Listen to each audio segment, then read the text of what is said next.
Well, let's first off start off with the Federal High Court in Abuja, which has sentenced the leader of the proscribed Indigenous People of Biafra to life imprisonment after his conviction on multiple counts of terrorism. Justice Omotosho gave the verdict in one of Nigeria's most politically charged trials. Arise correspondent Godfrey Eshemoge has details. What began as a quiet day in court quickly descended into commotion. Kanu became unruly after Justice James Omotosho dismissed 3 of his motions, including one seeking to halt the proceedings. His outburst prompted the judge to order his removal from the courtroom. On the issue of Kanu's extraordinary rendition from Kenya, Justice Omotosho ruled that while the process may have been unlawful, it does not strip the court of jurisdiction.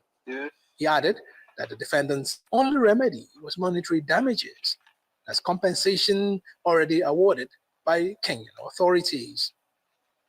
The court described Kanu as an international terrorist, citing threats to attack foreign missions and his role in orchestrating violence against security operatives in the southeast.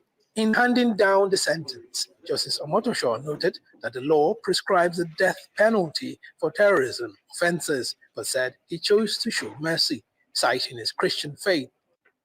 He ordered that Kanu be held in protective custody outside Kuje prison and directed that the seized radio transmitter be forfeited to the federal government.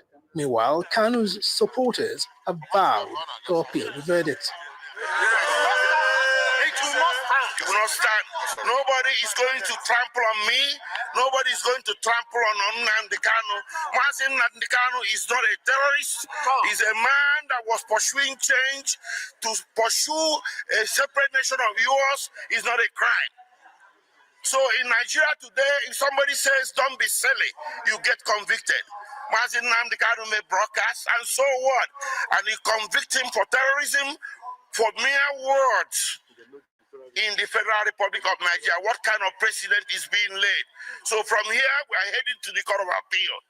The Court of Appeal is the only court in this country, or the next court in this country, that sits as a jury. Justice has been done.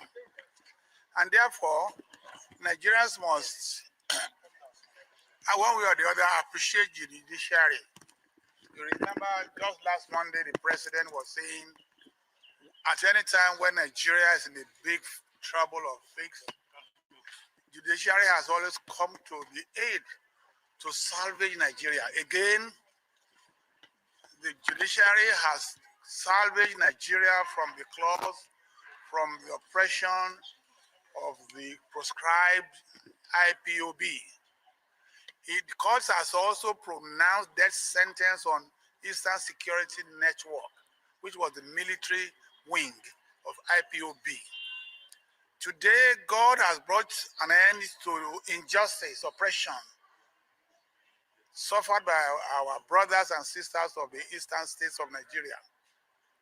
They will now be able to sleep with their 2 eyes closed. The judgment marks the climax of a decade-long trial. But an appeal looming, the case is far from over. Godfrey Eshemoge, Arise News. In other news, President Bola Tinubu has asked the Minister of State for Defense, Bello Matawalle, to relocate to Kebbi State over the abduction of 25 schoolgirls in the state. Matawalle, former governor of Zamfara State, was asked to remain in the state to monitor security efforts to secure the release of the abducted students. Presidential spokesman Bayo Ononuga said in a statement that Matawalle is expected to arrive in Birnin Kebbi on Friday. He's expected to leverage his experience in dealing with banditry and mass kidnapping during his tenure as governor of Zamfara State, when he successfully negotiated the release of 279 female students abducted from the government's girls' science secondary school, Jangebe. Meanwhile, in Kwara, all schools in 4 local governments in the state have been shut, fearing they could be targets of armed gangs after a deadly attack on a church in the state earlier in the week. According to Ibrahim Abdul Latif, Senior Special Assistant to the Governor on Communications, the affected local governments are Ifelodun, Ekiti, Irepodun, Isin, and Okero. Amidst reports of being wooed to contest the 2027 presidential election, former President Goodluck Jonathan says he can only be involved in active politics after resigning from the West African Elders Forum, comprising former heads of state and ECOWAS leaders. Arise correspondent Anthony Momodu reports on the celebration of the 10th anniversary of the Goodluck Jonathan Foundation in Abuja. Ex-President Jonathan had strong words for politicians. He says Nigerian politicians need leadership training before venturing into politics to reduce the number of rascals in the political space. And that is why I'm disappointing most of my friends. They expect me to play active role in politics. But before I play active role in politics, I will first and foremost resign from the West African Elders Forum before I can play active role in politics. He addressed recent reports of a possible participation in the 2027 presidential election. And for those of us who are in active politics, I still pray that whatever we do affects everybody. And we must play our politics with decorum, with sense of responsibility, not with rascality. Politics is not a business of rascals. Politics is, you are trying to create leaders. You are trying to create leaders. So you must show that you are an extremely responsible person. Vice President Senator Kashim Shettima, towing the same line, urged politicians to learn to accept the electoral will of the people and emulate the virtues of the ex-president and his foundation. Democracy has been weakened by adventurers, by extremists, by actors intoxicated by power, by those who see institutions as inconveniences and elections as formalities. And it is only now, as the world contends with these forms, that we fully grasp how timely and visionary it is to have a foundation solely committed to strengthening our democratic culture. Other dignitaries celebrated the virtues and values of the ex-president and the feats achieved by the foundation in establishing the West African Elders Forum. The key areas of intervention of the Goodluck Jonathan Foundation are, among others, in the area of peace, security, and democracy. For us, these are some of the key core values that we cherish. That the solutions to Africa's most complex challenges often lie within. It is a flagship initiative that embodies the Foundation's commitment to African-led solutions for African problems. As we honor the past, our gaze must fixedly turn to the future. The next decade demands of us not to rest, but to recommit. Tonight has been described as a celebration of legacy of impact, where the 10th anniversary of the Goodluck Jonathan Foundation was celebrated right here in the Federal Capital Territory, Abuja. The ex-president calling on Nigerian politicians to show decorum in the practice of democracy and politics. He also called for politicians to begin to get training before they seek elective positions in government. Anthony Momodu, Arise News. All right, once again, congratulations and happy birthday to President Goodluck Jonathan. But of course, insecurity still on the front burner this morning. And we're also looking at the news that was trending yesterday with regards to the life sentencing of Nnamdi Kanu by Justice James Omotosho. Your take on these stories, Vimbai? Several serious matters arising. I'll begin with, again, wishing a warm happy birthday to former President Goodluck Jonathan. And, after saying he would have to, recuse himself from the West African Elders Forum, I now just say that, his life as an elder, his career as an elder to African democracy has become become very valuable. I know Nigeria and some Nigerians may feel they need him to come back to the presidency, but they may have to drag with him with the rest of Africa because we're now enjoying his role as an African elder. But now let's take a look at some of the serious issues. I begin with security, where the Minister of State for Defense, Matawale, has been summoned, or rather instructed, to make his way to Kebbi State. Now, yesterday we'd asked the question, is it criminality, is it terrorism?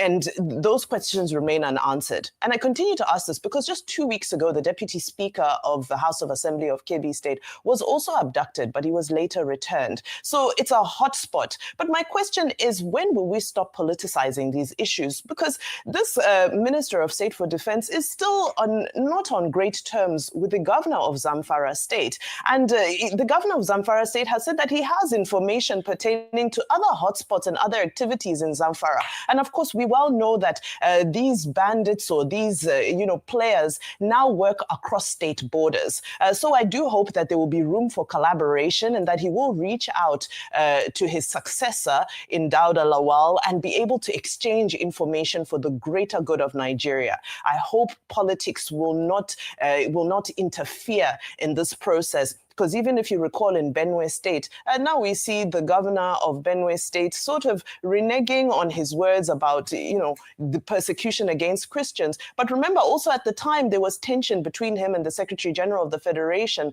George Akume. Again, politics playing itself out in issues of national security. So I hope that at this time, all politics can be shelved. However, there are still several allegations that too many things remain politicized, including insecurity. In all of this, I still pray and demand the return of the girls. Now to the biggest story of the day yesterday, which is, of course, the conviction and sentencing of Nnamdi Kanu. After 10 years of pursuing this trial, 4 different courts, this particular case in itself was, this particular trial was 9 grueling months. I think that one of the biggest losses for us is the fact that we were unable to hear a defense.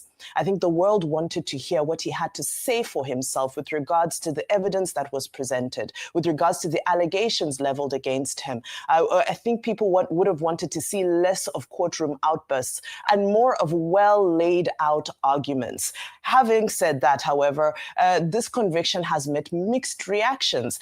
Some are celebrating justice. Let's talk about the celebration of justice. I think we do have to commend this administration for the transparency that we saw in the live broadcasting of the sentencing, the live broadcasting of the conviction, which goes a long way. However, the trust deficit that exists between the people and the judiciary remains very deep, and which is why most people will still take the conviction with a pinch of salt because they still have lost that trust. Now, very quickly, I'll go to those who are saying that, oh, he's being convicted on a law that was repealed. Yes, the terrorism law of 2013 was repealed and replaced with that of 2022. But the Interpretation Act of Nigeria, Clause 6, does say that, if you committed a crime under a certain law and it's repealed, you can still be tried for it. So I think that argument doesn't stand. I look forward to the debate from legal minds. But the question remains, is this a case of selective justice? And I think that's the conversation that's going to be carried forward. Thank you. Dr. Bati. Nnamdi Kanu was charged under the old law, the 2013 law, Terrorism Prevention Amendment Act. And under that law, the punishment for terrorism, for treason, is the death penalty. And that is why Awomolo SAN, who is lead counsel, lead prosecutor for the federal government, is insisting that, the Court of Justice Omotosho should have applied that old law because it was under that old law that he was charged. However, Justice Omotosho's judgment, the certified true copy, is about 144 pages. I'll just try to take a random look at it. And he convicted Nnamdi Kanu on all the 6 counts, counts 1 to 6.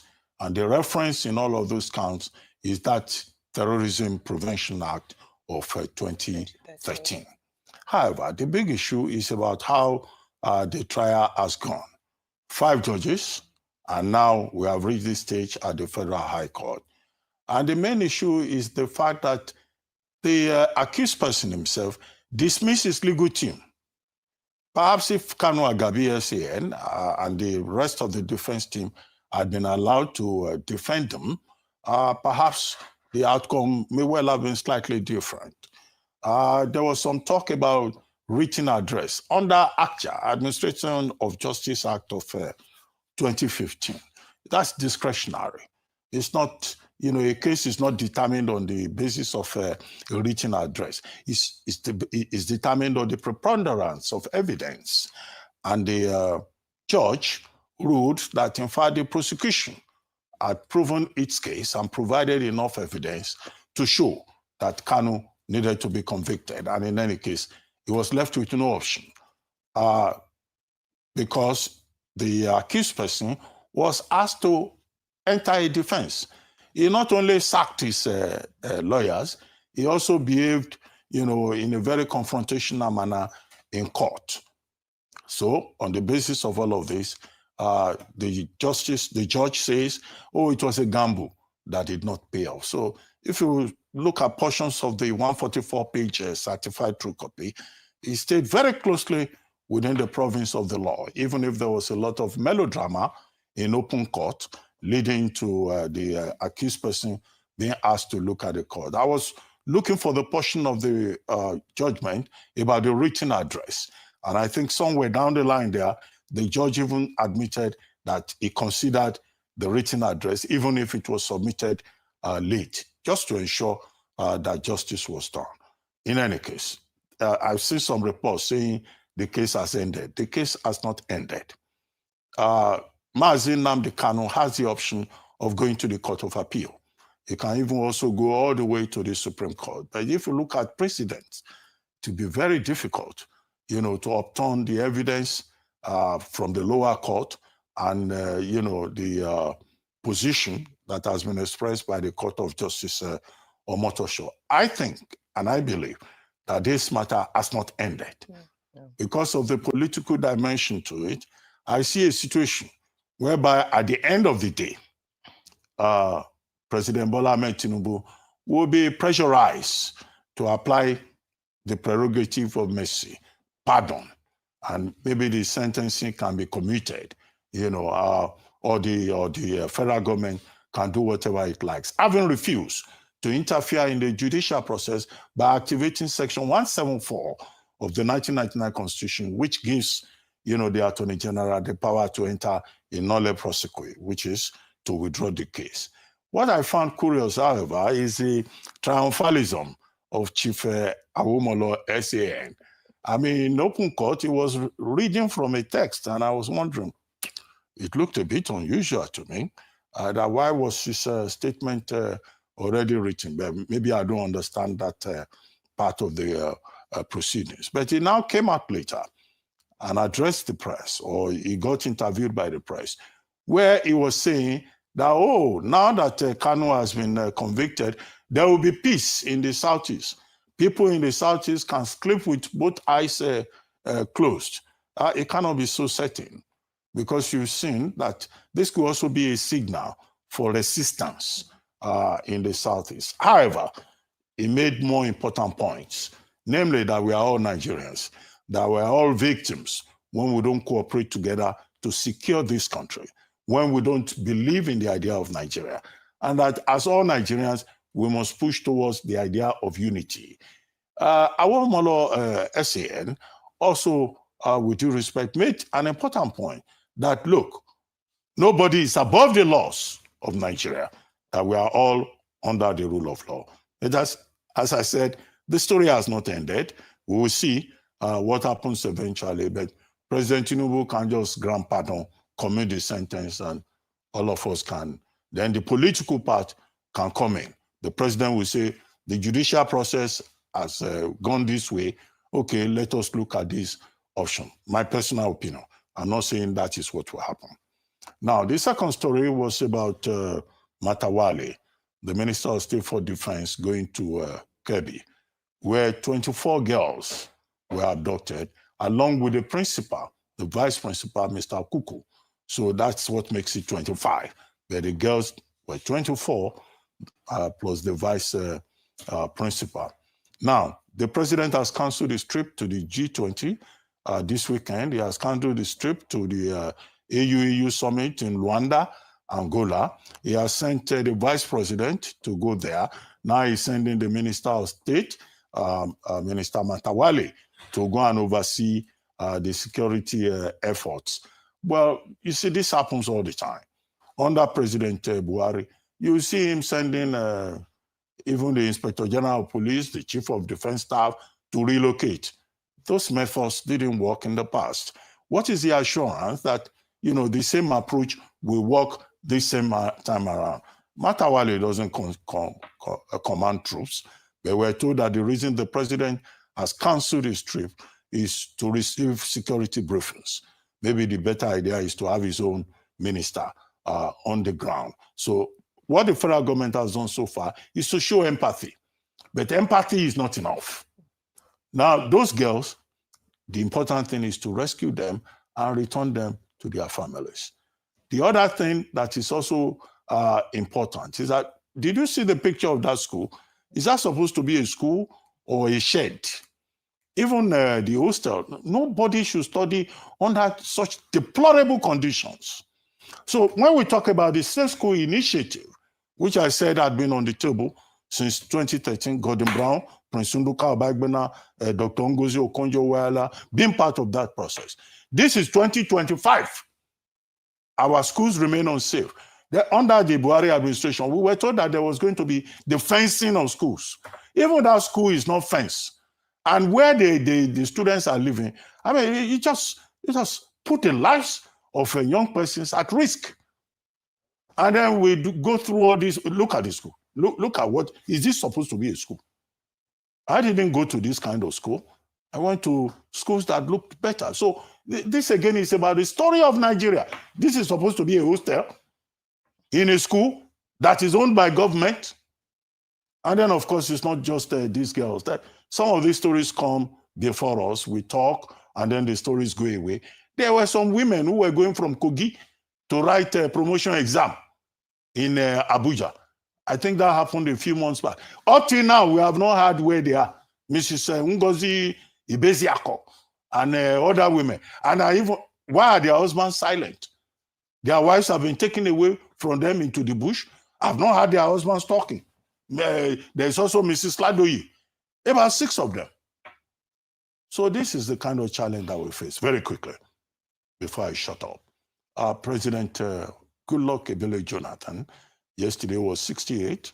It was also the 10th anniversary of the Goodluck Ebele Foundation. There was dinner in Abuja attended by an international community. And it was on that occasion that President Jonathan said, well, the only way he could ever come back to active politics in Nigeria is if he resigns as the chairman of the West African Elders Forum. Now, he is the founder of that West African Elders Forum. He is the chairman of the West African Elders Forum. And that West African Elders Forum has been mobilizing Nigeria, former West African presidents to intervene in crisis situations, whether it's in Mali or Guinea-Bissau or Togo or elsewhere, providing leadership. That's a much bigger platform for President Goodluck Jonathan. I want to assume that it was a coded message by saying, look, I have a bigger role internationally, but being a modest person is not going to put it like that. You know, to say that, well, if I resign from that position, even if he wants to resign as chairman of West African Elders Forum, you cannot erase the fact that he was the founder and he's the one who has been leading that group to resolve crisis in West Africa, to promote diplomacy and good governance in not just West Africa, but also Africa, to which he has been invited by international organizations. Now, his example reminds us that there is life after office, whether you are president or you are an editor or whatever you are. And then, okay, yesterday was also the celebration of 10 years of the Goodluck Ebele Foundation. It's in Maitama there, very close to, well, go and find out the address yourself. Now, that foundation has also been very active.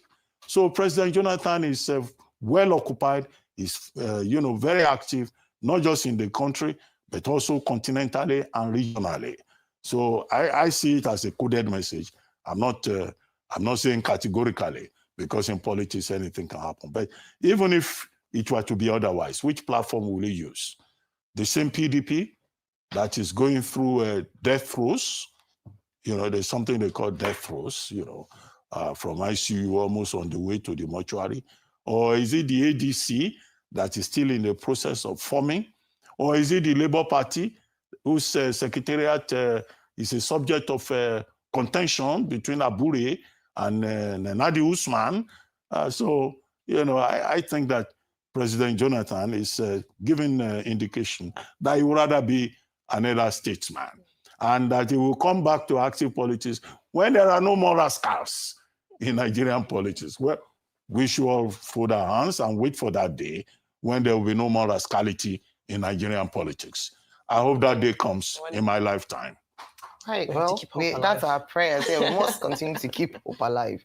Okay, well, let me start off with the security situation across the country, and in particular in Kebbi State, where the president has ordered that his Minister of State for Defense, also a former governor of Zamfara State, and like I highlighted earlier on, the fact that he had also had, as governor, had to handle a situation whereby 279 girls were kidnapped, and all were returned after negotiations or whatever, intervention he was able to make at the time. And when you look at what has happened following the Kebbi State kidnap of the girls, you would see that, okay, the president is making moves in the right direction. He's asked his vice, he cancelled his trip to the G20 summit, or postponed it, and to EU summit. He's sent his vice president to represent him, Senator Kashim Shettima, to visit the state and also see for himself what's on ground. He sent an emissary. I mean, he's done a number of things around this. But if you look at history, if you look at what's happened with the previous administration, a number of these things were done. With nothing, unfortunately, happened from that.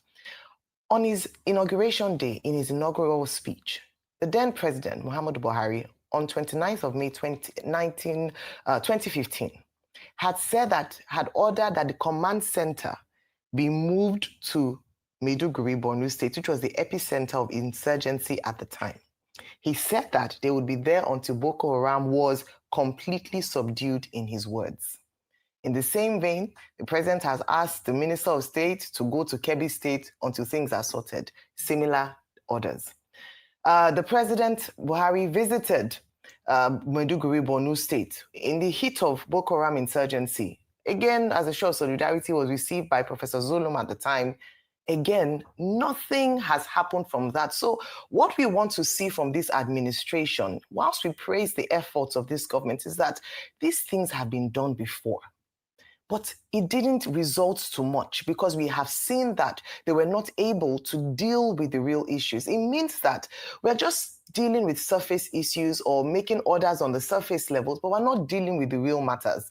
And that's why there's a continuous call and a continuous push for the financiers of terrorism. That some of the names were released at some point. Were they investigated? What happened to that list from Dubai? If we don't cut off the roots of the problem, if we don't deal with the issues of poverty, lack of infrastructure, things that make it, enticing for people to be indoctrinated, if we don't provide education in these regions, we will continue to see these atrocities, terrorism continue to thrive. And that's why, whilst we praise the efforts of the president this morning, we also say that these things have been done before and nothing has happened. I mentioned in 2015, I recall when he made that powerful speech on assumption as president, or when he was sworn in as president of Nigeria. And a number of people were excited that, yes, now we see a serious, someone taking this matter seriously. But what happened after the order? Not a lot has happened since then. And so this is just a call to say that whilst the efforts are good, we've seen it before. It's not near enough. Until the real issues are sorted, we'll continue to see this problem. So, and then when you look at Bello Matawalle himself, There have been conversations as to how he handled insecurity during his time as Zamfara State Governor. In fact, when he was appointed as Minister of State for Defense, a number of people questioned that decision because this was a man under whose tenure in Zamfara State had asked the people of Zamfara State to resort to self-help in 2022 because the matter of insecurity he said that the state wasn't able to manage the situation, and so people should resort and take on guns and protect themselves. And so is this the same strategy he plans to use in Kebbi State? Because at the time, there was a lot of pushback, including from the military themselves, saying that it's even illegal to do that. Beyond that, Governor Dauda Lawal has also questioned some of the decisions he made in the area of insecurity during his time as governor. So we can begin to see where the problem is. There's a case of leadership here. There's a situation of, things that didn't work in the past being regurgitated again to handle the situation in 2025. I'm not yet sure that we have gotten to the point where Nigerians can feel confident enough in this government's response to the insecurity. Yesterday, I was doing countdowns for 72 hours. Now we're no longer counting it in a matter of hours, but days. This is the fourth day that these girls have been held in captivity.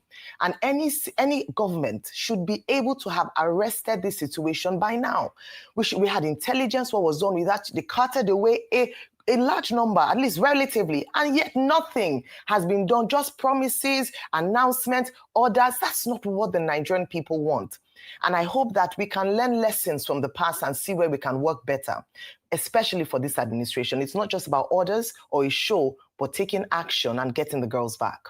Now, moving on to Nnamdi Kanu's situation. Yes, a number of people have argued, some for, some against. We even saw the reactions based on that report we brought to you where, the prosecution and the defense had come out to speak from different sides, and you can understand. But when you look at selective justice in Nigeria, recall that in recent times, the justice system, the judiciary has been under scrutiny, particularly not just in Nigeria, but from the international world, because this case, when we look at cases of high interest such as this, it is not just Nnamdi Kanu on trial. It's also the Nigerian judicial system, justice system on trial. And so people would want to see how in one area, in some cases where some terrorists are handed sentences as low as 5 years, or in some instances given amnesty, or they're negotiated with in the north, terrorists who actually killed people. And then a man who, according to the counts that were, before the judges, was said to have incited public unrest and terrorism, has been sentenced to life in prison. You can understand why people like Senator Einaya, the former minority leader, would say things like, oh, this was predetermined, is against a particular set of people, even though I don't completely agree with him. But you can understand the sentiment when people come out to say that, because if you look at it, it doesn't seem like the same justice is meted out on terrorists in different regions. And I think that's something that we must discuss. As has been said, this is the first leg. Hopefully it would be appealed and maybe gone to Supreme Court. And like Dr. Bati mentioned, maybe the president will come in and intervene at this point, especially in the spirit of justice and ensuring that the justice system in Nigeria is not said or seen to be selective. Now, on the issue of sit-at-home order, we are hopeful that now, post this conviction, post this sentencing, let us see the impact. Now, the excuse that has been made about, IPOB, ESN, responsible for the sit-at-home order, and government failing to do its work to ensure the security of lives and properties in the Southeast. Let us see what will now happen from then. What the people want at the end of the day is that they are able to go back to their work, go to school, and able to live life on Mondays, and we don't lose money in economic activities in the Southeast. So we continue the conversation. I believe that we have a guest in the course of today's show who will talk more about this situation. And of course, I will continue to hear as well from, at the end of the day, from the Nigerian government. We'll unpack it later, according to my producer. But it's time now for a short break on the morning show. When we return, we'll have Adefemi Akinsanya join us for World Brief and to review top stories in today's newspapers. Stay with us.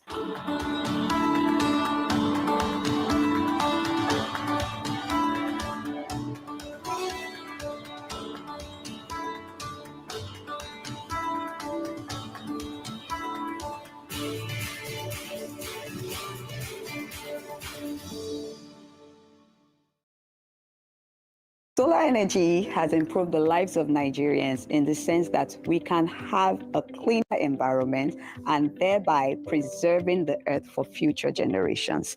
Our mission is to ensure we develop and deliver locally acceptable, contemporary, and innovative solutions in partnership with global organizations to ensure that we become the first and the trusted choice for Nigerians. So the option of having a solar solution at just 30% equity already ensures that you have money back in your pocket, because then you can then pay on a monthly basis over a period of time, which if you compare with the fact that you're also paying grid, is actually more affordable over a period of time. Then you can have your access to power under your control at every point in time for up to 10 years.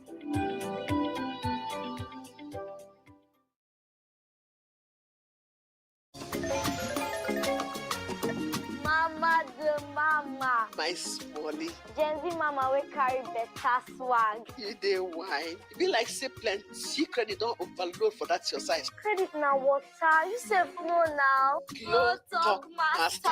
My little lioness. Where they retire senior lions. I dey make one better dress where you go wear for these holidays. When I land them, I go finish you with plenty kisses. Who you dey kiss, they finish on my credit there? Who be this? Mr. Man. Ah, Mama. Why they disturb us now? You almost give me heart attack. Oh. Feel like say you never hear about Glow Talk Master. We get free data. Let's video call her. Ah. Hi, Grandma. Free on Glow Talk Master. Talk for 6 minutes and get 6 minutes free. Plus 15 megabytes of data free. Simply dial *606#. 2,000 naira for new customers. 1,000 naira for voice. 1,000 naira for data. Mealtime is game on. Meet my SureBet Game Changer, made from natural ingredients to deliver game-changing chicken aroma and taste for my whole team.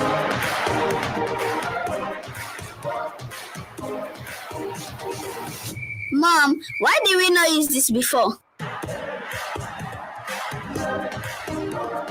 Upgrade your chicken game with game-changing chicken flavor from Maggi Chicken.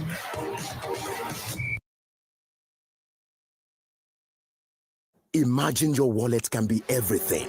Well, almost everything your bank is to you. That's exactly what First Money Wallet is. First Money Wallet from First Bank is another swift and seamless way to bank from your mobile phone. It doesn't matter if you have a First Bank account or not, nor the mobile network you use. Everyone can open a First Money Wallet, and it's very easy. Your phone number is your account number. With First Money Wallet, you can send money using just a phone number, receive money, pay bills, buy airtime and data for yourself or someone else, and in check balance. You don't need a bank account at all or BVN to enjoy the boundless possibilities First Money Wallet offers. All you need is a registered phone number, and you can fund your wallet easily through your First Bank account or any bank account and debit card. What's more, First Money Wallet is highly secure with fingerprint technology and PIN. And when you need cash, just walk up to any First Money agent near you to withdraw money. No smartphone, no wahala. Just dial *894*1# on any phone. So it doesn't matter if you live in the city or the remotest part of the country. With First Money Wallet, your transactions are easy, seamless, and secure. Download the First Money Wallet app now. Input your phone number and follow the prompts, or simply dial *894*1#. All money now on First Money. You first. First Bank.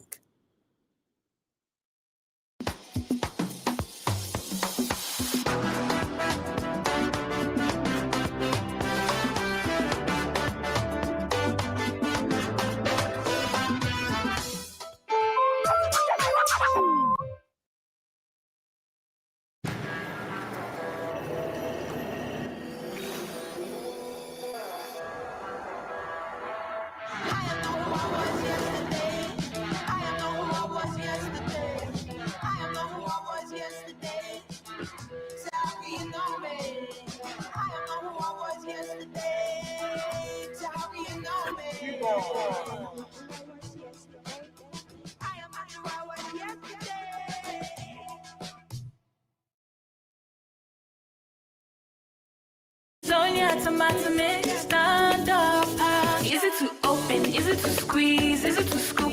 Sonia tomato mix in a stand-up pouch. Get one free sachet when you buy 5 tomato mix or pepper and onion sachets.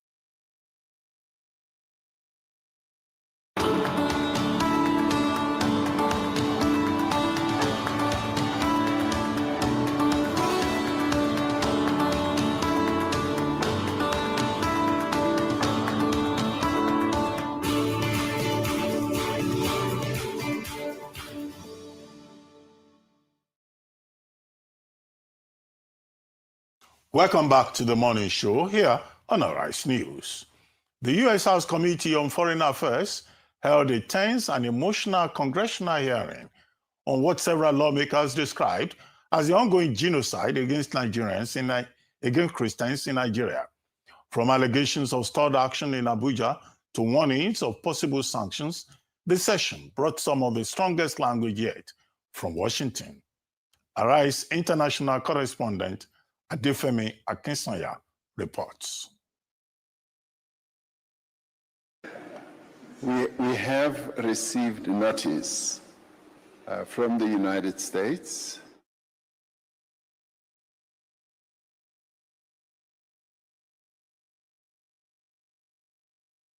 Her 5 children that she left below were crying, and in her presence, they were being slaughtered. Lawmakers in Washington pressed U.S. officials and expert witnesses on what they called an escalated campaign on religiously motivated killings in Nigeria. Nigeria has signaled that the law is optional and targeting Christians is fair game. And despite the pleas and cries of the Nigerian people and many Nigerian lawmakers, Mazi Nnamdi Kanu was convicted on all charges. For fiscal year 2025, the U.S. has requested nearly $8 billion for sub-Saharan Africa. Why should our tax dollars support governments that refuse to protect their own people? Is our aid aiding a genocide? Longtime religious freedom advocate Nina Shea walked the committee through the timeline of Nigeria's designation as a country of particular concern, noting that the Tinubu administration is yet to make meaningful action. The next step in this process requires the president to adopt a policy response. This in turn got the attention of Nigeria's President Tinubu, who said he is willing to work with the U.S. Until now, he has not shown the political will to stop this Fulani violence. The hearing also spotlighted media scrutiny, with Congressman Bill Huzienga referencing this interview with Arise News as part of the evidence guiding his concerns. I think you saw my passion on this earlier. But there are serious issues, and part of that interview from Arise TV, one of the other questions to me was, well, doesn't the CPC damage Nigeria economically in a way that is going to disincentivize economic growth and foreign companies coming into the country? And my answer to them was actually, I think the current state of violence is as much a deterrent. For balance, Democratic Representative Sarah Jacobs reminded lawmakers that violence in Nigeria cuts across religious lines, affecting Christians and Muslims alike. In the Kebbi State kidnapping, we're all Muslim girls. So violence affects everyone, and false narratives perpetuate harmful stereotypes and motivate tensions and violence based on religious identity. As the committee turned to solutions, analysts called for stronger leadership from both Abuja and Washington. It is important to appoint a Nigerian ambassador to the United States to improve its international engagement and manage narratives about its security realities. It's critical for President Tinubu to appoint a capable Nigerian ambassador to the US. If the Trump administration proceeds with unilateral military action in Nigeria, it could endanger the Christians it aims to protect and worsens divisions along religious lines. And if the urgency wasn't already clear, lawmakers warned that sanctions may be on the table if Nigeria fails to act decisively. Think of us as partners. You know, yes, we do have the ability to levy sanctions, and you may not like it, but we're doing it because we care about the people in your country that are being slaughtered. a bipartisan message that without swift reforms, accountability, and protection for all communities, US-Nigeria relations could face new pressure points. Adefemi Akinsoya, Arise News. Joining us now for World Brief and the review of some of the headlines of today's newspapers from around the world is the same, our one and only Adefemi Akinsoya. Good morning. Good morning, Dr. Rubin. So good morning, Ayon. Good morning, Vin. I I have to say, do you know what? Since the screen started, the Yes. number of people asking for your phone number. They said, I don't think people were sitting down when she stands up. This is what she looks like. Did you dash them? Hope you didn't dash them. No, I would never do that. Company are you serving as an agent? No company. No. Since you are not a supplier of I'm not a supplier. I didn't agree. I just said, I appreciate if destiny allows your paths to cross, Hey. our office is at such and such and such place. You are now running a past-time matchmaking operation. That's what she's doing. That's what she's doing. Thank you all. And good morning to you, viewers. Let me tell you what is happening around the world. So we just saw that report there on this US congressional hearing on what is happening in the United States in terms of the conversations regarding Nigeria and accusations of genocide against our Christian populations there. I will be coming back to the studio for wonderful comments from our wonderful colleagues, but let's continue on with the World Brief. And there have been, of course, mixed reports over the US reversing its decision not to attend the G20 summit in Johannesburg. Now, we do have Adesuwa Giwosage on ground for us, but ahead of that, South African President Cyril Ramaphosa did tell reporters that the US had indicated it was changing its mind over its boycott of the G20 Leaders Summit at the 11th hour and wanted to take part. However, White House Press Secretary Caroline Leavitt denied that development, and she had very sharp words for Ramaphosa in response. Let's take a listen to what they both had to say. We have received notice from the United States, a notice which we are still in discussions with them over, about a change of mind about participating in one shape, form, or other. The United States is not participating in official talks at the G20 in South Africa. I saw the South African president running his mouth a little bit against the United States and the president of the United States earlier today, and that language is not appreciated by the president or his team. The ambassador or the representative of the embassy in South Africa is simply there to recognize that the United States will be the host of the G20. They are receiving that send-off at the end of the event. They are not there to participate in official talks, despite what the South African president is falsely. Oh, tough words there from Caroline Leavitt, telling the entire president that he's running his mouth. Well, US Democrats are outraged, though. That's after US President Donald Trump accused Democratic lawmakers of engaging in seditious behavior punishable by death. Those were his words. He said that they should be arrested after they posted a video in which they told active service members that they should refuse to follow illegal orders. Now, the video features 6 Democratic lawmakers who have previously served in the military or in intelligence roles. Now, their video did trigger 3 Truth Social posts from Trump, and the third one was the one where he said seditious behavior punishable by death. He also reposted a statement that said, "Hang them, George Washington would." Very, very strong words there. Now, this is, again, following Trump's comments. We did see that the House Democratic leader, Hakeem Jeffries, as well as the Democratic whip, Catherine Clark, and Democratic caucus chairman, Peter Aguilar, released a joint statement condemning the remarks, which call into question the temperament of a president who has previously threatened military action here in Nigeria. Well, before I come over to my colleagues for their thoughts on the World Brief, let's take a look at our newspaper headlines from across Nigeria and indeed the world. As ever, we begin with the front page of This Day. And This Day does lead with the conviction of IPOB leader Nnamdi Kanu. Now, this is as the Federal High Court sentenced him to life imprisonment. This is after a 10-year terrorism trial. Now, the court ruled that his broadcast incited violence, that it enforced illegal sit-at-home orders and contributed to the killings and destruction instructions against the southeast of Nigeria. Now, former Senate Minority Leader Eninya Abaribe condemned the judgment, calling it predetermined plot against the region while calling for calm.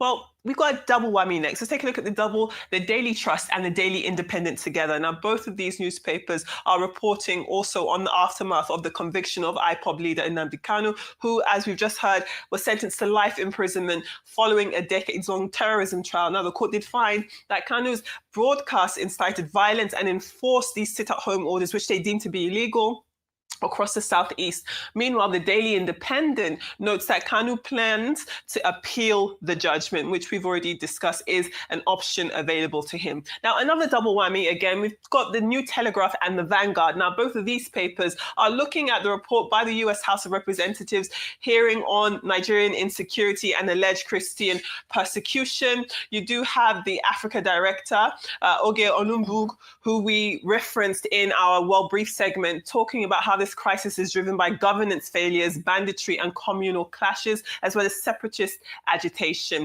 And it's not just attacks on Christians, we heard her say. Now, lawmakers and experts have called for stronger protection of citizens, while the Tinubu administration had rejected claims behind Nigeria's reinstatement on the United States as a country, by the United States as a country of particular concern. Now, the Daily Sun does report that Kwara State has closed its borders.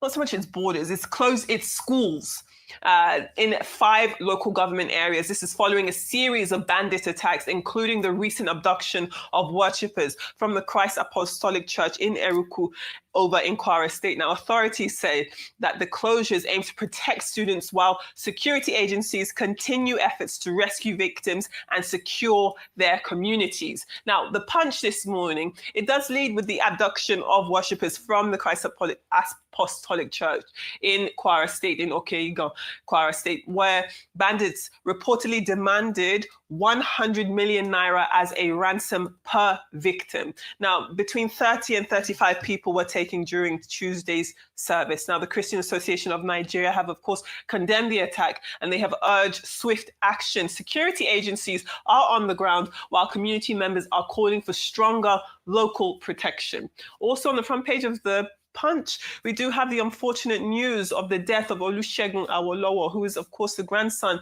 of Chief Obafemi Awolowo, who died, that is, Segun himself died at the age of 62. The Awolowo family described him as a devoted husband, father, and public servant. President, of course, just along the bottom there, President Bola Ahmed Tinubu, as well as Ogun State Governor Prince Dapo Abiodun, have all expressed their condolences, praising his contributions to Nigeria, including his long service as Executive Director of the Nigerian Export Promotion Council. Now, moving on to UK papers, let's take a look at The Independent. Now, The Independent, as do many other British dailies, leads with this outcome of the UK COVID-19 inquiry. And it did find that Boris Johnson, then Prime Minister, failed to grasp the urgency of the pandemic, leading to delayed lockdowns that cost thousands of lives. The report also blames a chaotic Downing Street culture, criticized rule-breaking by senior officials, and highlights how school closures severely disrupted children's education and well-being. Well, those are your well-briefed stories and your newspaper headlines. Love to hear your thoughts. Well, there's so much in the news today, but let's begin with the congressional hearing that took place yesterday. And goodness me, I think all eyes were glued on that. The detailed and intellectual manner in which it was conducted, I think, is what struck several people, because the conversation was, well, when did we have these conversations at home? And unfortunately, we haven't used our spaces. We haven't, submitted our own institutions to these kinds of deep engagements.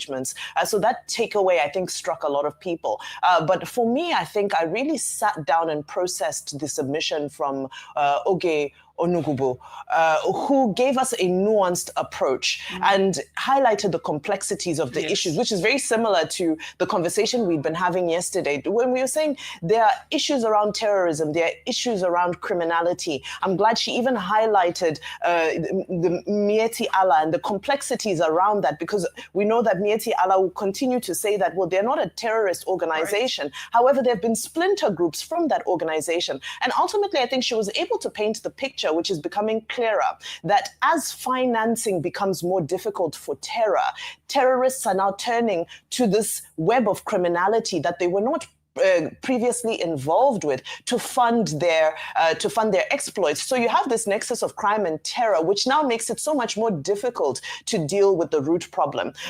So we continue to unpack that, and we'll see where what resolutions are made. But it's good to see some headway being made and more information being shared. I also loved her submission about there was a submission about the fact that there's no data because most times the pastors are the ones who are burying these bodies themselves. The police may not even make it to the scene. Right. Now, I'll go very quickly to South Africa, where, for the first G20 summit that's being held on African soil, it's unfortunate that there's this much controversy surrounding the entire thing.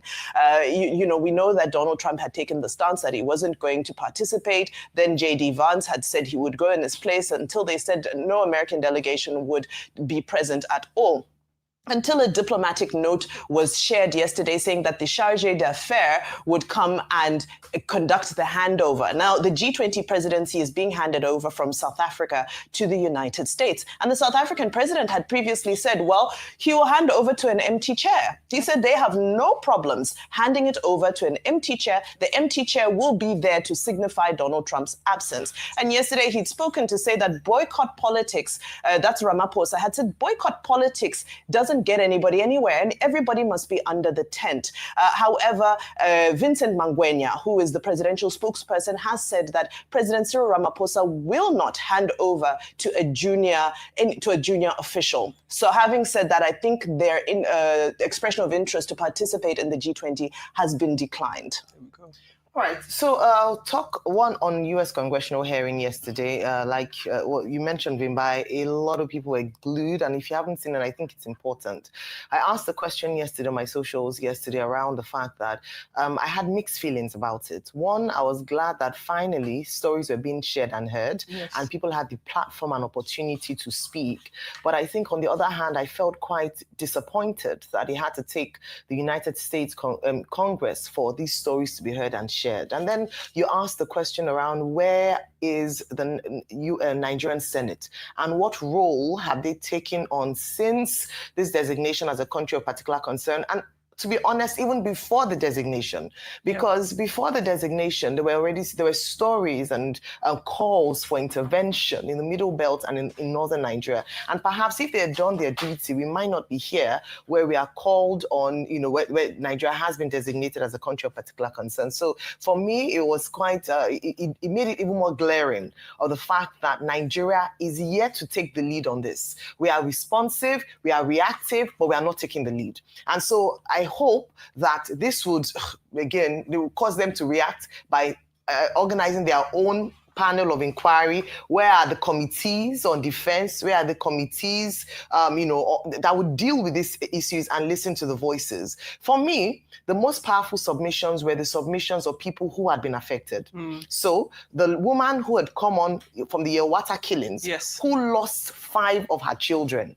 I said it yesterday, and I continue to say that until we see the starkness of what is happening in these regions, we might sit down and just think, oh, it's not that bad. It is that bad, and perhaps even worse for some families. And what we're even asking, and I said it yesterday, I still maintain it, that you cannot make a claim or decision on a particular matter if you have not investigated it, or at least you've not shown or demonstrated any efforts to at least hear the voices of the people. Bring those who are directly affected to the table. Yes, there's the academic part, and but it is how it affects the people themselves. Who are the people that are dying? Whose lives are being affected? Let's hear those stories. And so it was really chilling to watch that account, and hopefully it would cause and evoke reaction and response from the Nigerian government. But I hope that we move from a place of reaction and response to a place of proactiveness. Very quickly, education is under attack. That's the truth in Nigeria. Look at what's happened in Kwara State, where schools are now being closed. Today, ASU is set to be going on strike. Whether it's terrorism, whether it's insecurity that's affecting people from going to the classroom, classroom or to the schools, we still have the problem on our hands. Whether it is a lack of leadership, a lack of funding, a lack of trust, the problem is that education is under threat in Nigeria, and we must pay serious attention to this. I would say in Kwara State, safety over education, and that's the truth. But it also means that the terrorists are winning, because this is part of what some of them are against, which is education. And it's just a cycle. And if we don't end this, it's not just affecting security, economic activities, but we are killing our young people, and means we're killing our future. And that should not be accepted. Okay, I want to comment on the international issues, but let me start with the sad news of the passing of Olusegun Awolowo, the grandson of Chief Obafemi Awolowo, you know, the Nigerian statesman and sage and leader of the Yorubas. I knew Olusegun Awolowo fairly. He attended Ogun State University, as it then was, after returning from Switzerland. And then he later, you know, studied law and practiced law, and then had a very distinguished career, in my estimation, serving his country. Under President Obasanjo, he was a special assistant to the president on traditional institutions and indigenous matters. He was retained under the Yaradua administration as a special assistant in the Federal Capital Territory Administration, in which capacity he was in charge at a point of transport. And then I think he was later moved to, health. Then he returned to law practice. And then in 2013, the Jonathan administration recalled him to service. I know this because I was the one that made the announcement of the appointment. And he became executive director of the Nigerian Export Promotion Council. And again, it was in that National Export Promotion Council that his ability flowered, flourished. He was the champion of what was called the Zero Oil Plan. And by that, he meant that, look, we can promote exports. We can make Nigeria not as a place for raw materials, but for finished products, which can also create jobs for our people in Nigeria. And he devoted a lot of energy to that. And of course, having seen his devotion, his commitment, he was retained by the Buhari administration in that capacity. And of course, he was the president of the trade organization leaders in West Africa. And he made a lot of presentations all over the world. But now we've received the sad news of his passing at the young age of 62. He was a grandfather, husband, a very devoted, citizen. So we can only pray that his soul finds peaceful repose. Very quickly on the congressional hearing yesterday, the key points are as follows. One, Nigeria should know that we are not isolated. We are part of an international community. And what happens in Nigeria is also of interest to other countries. To that extent, the intervention by other people in the United States is okay. Second, at that hearing yesterday, chaired by Chris Smith, opinion was divided. They were split. You had people like Oge Onubogo, who has worked at the Wilson Center, who has worked at the United States Institute of Peace, and who is a current head and a director on the African program at the Center for International and Security Studies. As far as I'm concerned, she gave a more robust view, saying that the single story does not recognize the complexity of the Nigerian situation, which is exactly what we have been seeing on this table. And, only yesterday, Dr. Olusegun Aganga was talking about the Bermuda Triangle in Nigeria of corruption, of ethnicity, of religion. And all of these can run foot, the development process in the country. And surprisingly, Oge Onubogu made the same point. And then there were others, like Congressman Wisinga, I think that's his name, Usinga, who said that he grew up with Nigerians. He went to school with Nigerians, and that he feels saddened by what is happening in Nigeria. There was Praya, I think that's the name, or some of his names, who was saying that, no, President Trump was overreacting, that the approach that President Trump had adopted, it didn't even give the Nigerian government or the Nigerian community an opportunity to make an input. The same view was expressed by Congresswoman Sarah Jacobs. Yes. Whereas you have on the other side, the rep from John James from Michigan, and then Chris Smith, the chairman, and the partner from the Bureau of African Affairs, saying the U.S. has to take action. I think people should just develop the intellectual mind to look at the various dimensions and not just, as Oge Nwabogo pointed out, assume that Nigeria is just a linear situation. Finally, Trump and sedition. The Sedition Act in the United States was passed by President John Adams in 1798. In 1801, when Thomas Jefferson became president, he abrogated it. But then, of course, there was the Espionage Act of 1917, and then the Sedition Act was reinstated in 1918. And then, of course, you have the Article 94 of the Uniform Code of the U.S. military, also talking about sedition. Originally, sedition is you cannot criticize the sovereign. But in this evolution in U.S. jurisprudence, it became you cannot do something against the government of the United States, something that will condemn the United States. But the other side of it is that military officers, either in the U.S. or elsewhere, are not required to obey illegal orders. But the big issue, to summarize, since we're running out of time, is that the U.S. president is saying he will give the death penalty, that people should go and hang the 6 Democrat lawmakers in the House of Reps who were saying soldiers should not obey illegal orders from government or President Trump. Well, the danger is that there have been a lot of high-profile killings in the U.S., politically motivated. And the concern of Hakeem Jeffries and other members of the Democratic Party, and even the leadership of the House, is that President Trump may be inciting people to violence. Yes. But in any case, we don't seem to have more time. But those are the basic issues in that regard. Thank you very much, Adefemi. You're most welcome. I now understand that we have to join Adesua Osage in South Africa. The 2025 G20 Johannesburg Summit is the upcoming 20th meeting of the Group of 20, a meeting of heads of state and government scheduled for 22 to 23rd November 2025.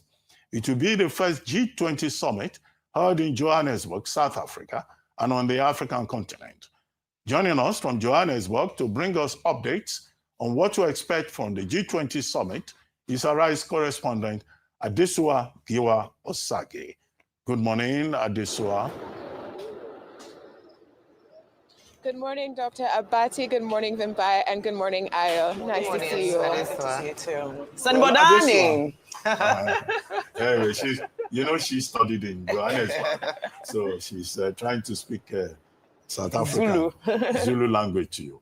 But very quickly, before now, we're talking about this spat between President Ramaphosa and the White House.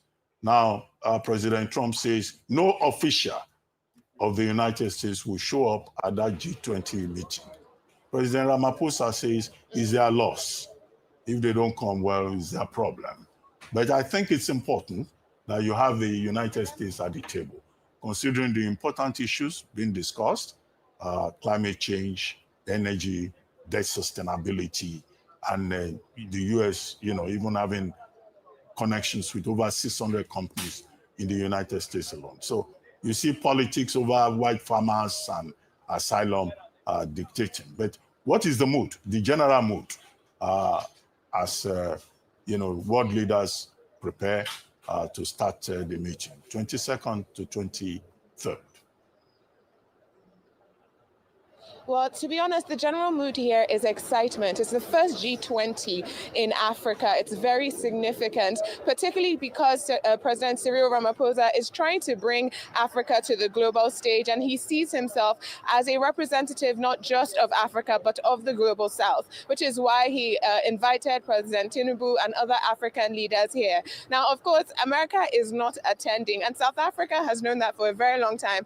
And the Minister of International Relations said, we'll mark them absent and we'll move on. Of course, America is important, but of course, they're not the most important country in terms of everything that's going on around the world. America has tried to use their absence as some sort of coercion and distraction when it comes to the G20. Now, America is not attending, and they have said they're not sending a delegation. However, there are other countries not attending. The president of China, Russia, Argentina, and Mexico are not expected, but they have sent delegations. And like South Africa says, there has been no G20 in history where there's 100% attendance by every head of state. And so some countries are sending their delegations, but people are moving forward. Just yesterday, the EU and South Africa signed a deal on minerals.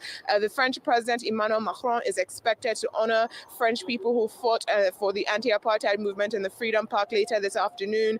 South Africa has released the inequity reports that they authored under the G20. So people are still excited and people are still moving forward. And from what I'm hearing from the Sherpas is that they have agreed on the declaration. Now, President Trump says that South Africa should not make any declaration, any G20 leaders declaration. But what we're hearing from some of the delegates here is that the language of that declaration has now been decided upon. So whether or not they're going to actually make that declaration tomorrow or the day after is yet to be seen. But everyone is excited. Truly, America is not here, and I think Ramaphosa is right when he says it's their loss.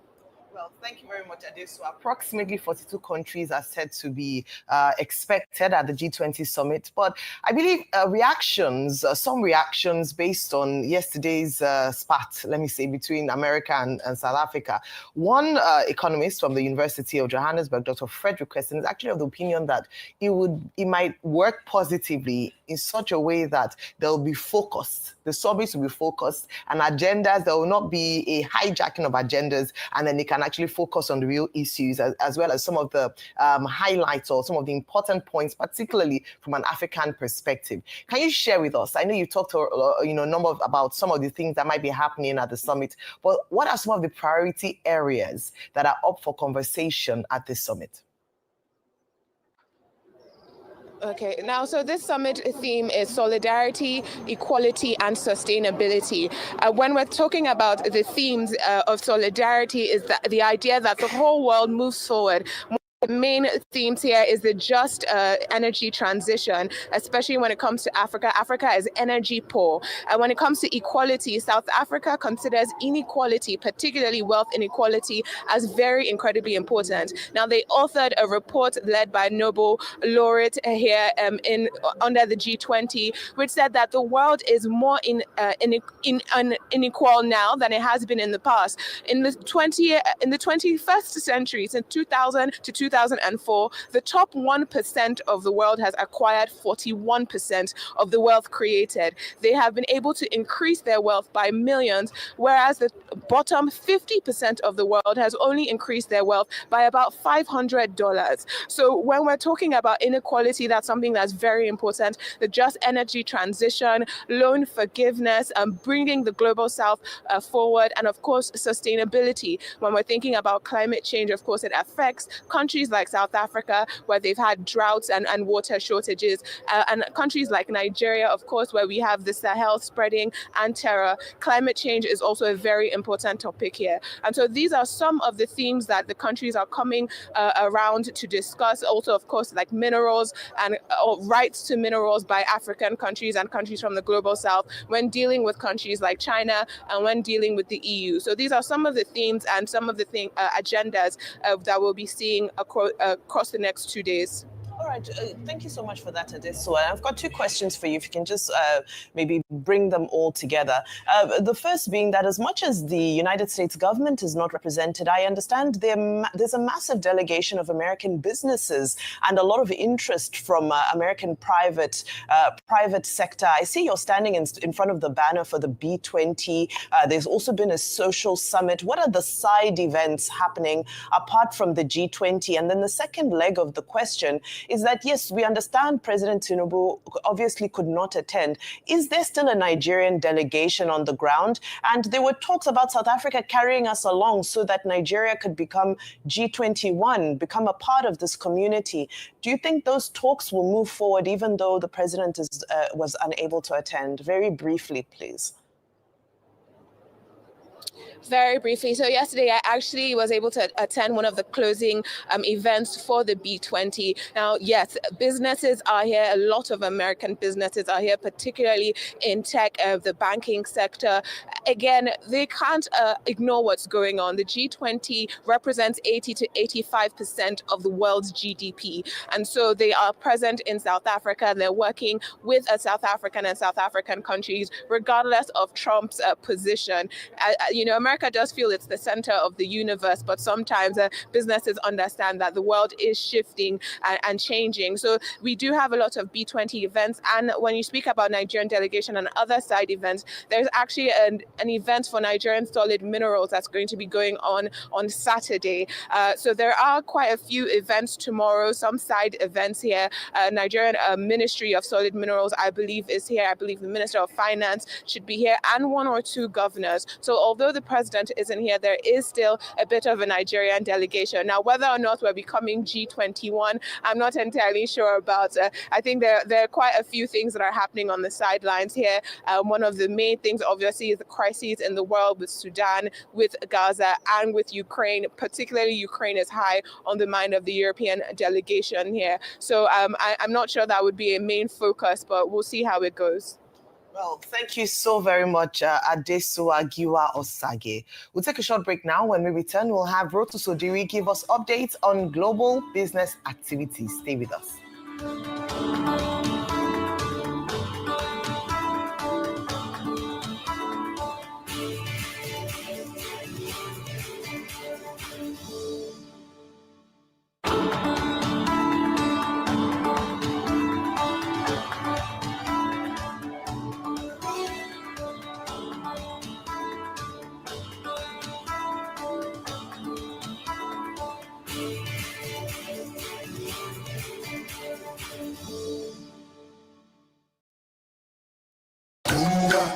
Some of the black side, Africans call it.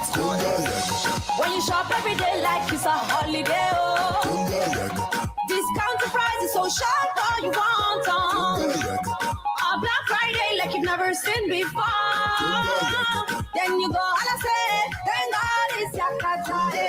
Prices go from Yakata. Conga Yakata. From 1st to 30th of November 2025. Shop genuine products at affordable prices and delivered with peace of mind. Uche, sir, come go collect the goods we pay for. No carry nonsense, come back here. Okay, my Oga.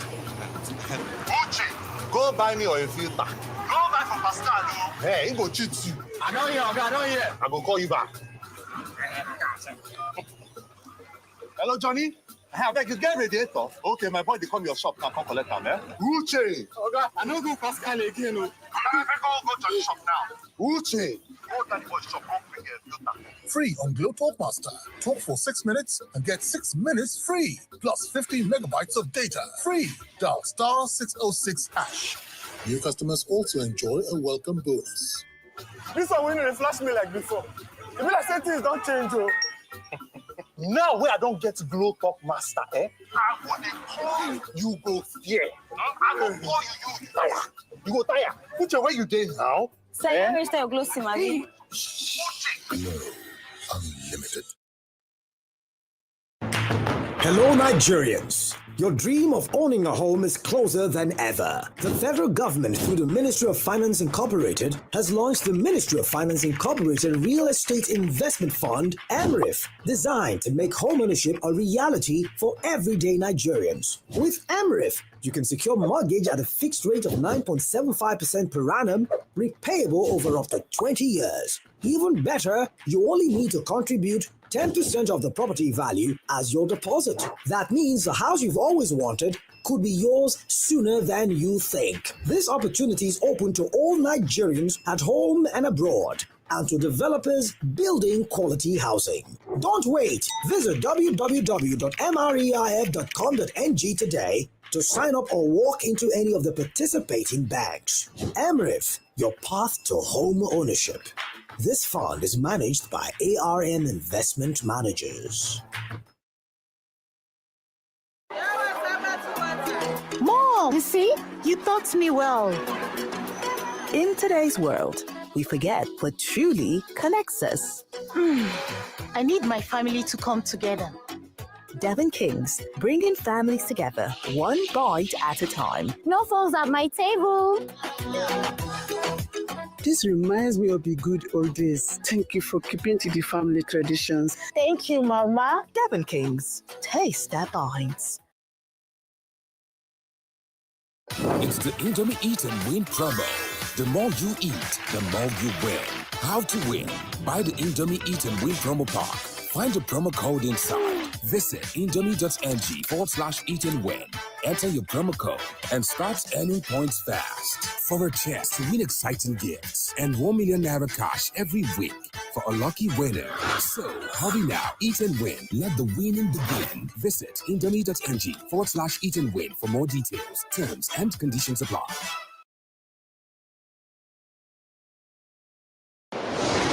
In this life, it's what you do behind that shows in front. Now, give us the fire. Tell us more. It's Cosmo or nothing. That's me or not. This is Cosmo. That's why I roll with Cosmo deodorant. No sweat, no stains, no odor. Now you know. Cosmo Roll-On Whitening Deodorant. All day freshness, 7 days a week from GVS Cosmetics. For weeks, across radios and timelines, we reminded Nigerians that your heart deserves action. Not tomorrow, but today. And when the call came, 10,370 registered, 5,250 swore, 4,000 got their health checks done, all working for the same reason: to live, to love, to laugh. For over a decade, Power Oil has powered more than meals. We've conducted over 3 million free health checks across neighborhoods. We've supported life-saving heart surgeries through the Kanu Heart Foundation. This year, we took it even higher. The Lagos skyline became our canvas. Our thank you to every Nigerian who has worked, cooked, danced, and cared. Because consistency builds trust, and trust powers change. Power Oil, certified healthy. Power Oil Light is certified fit.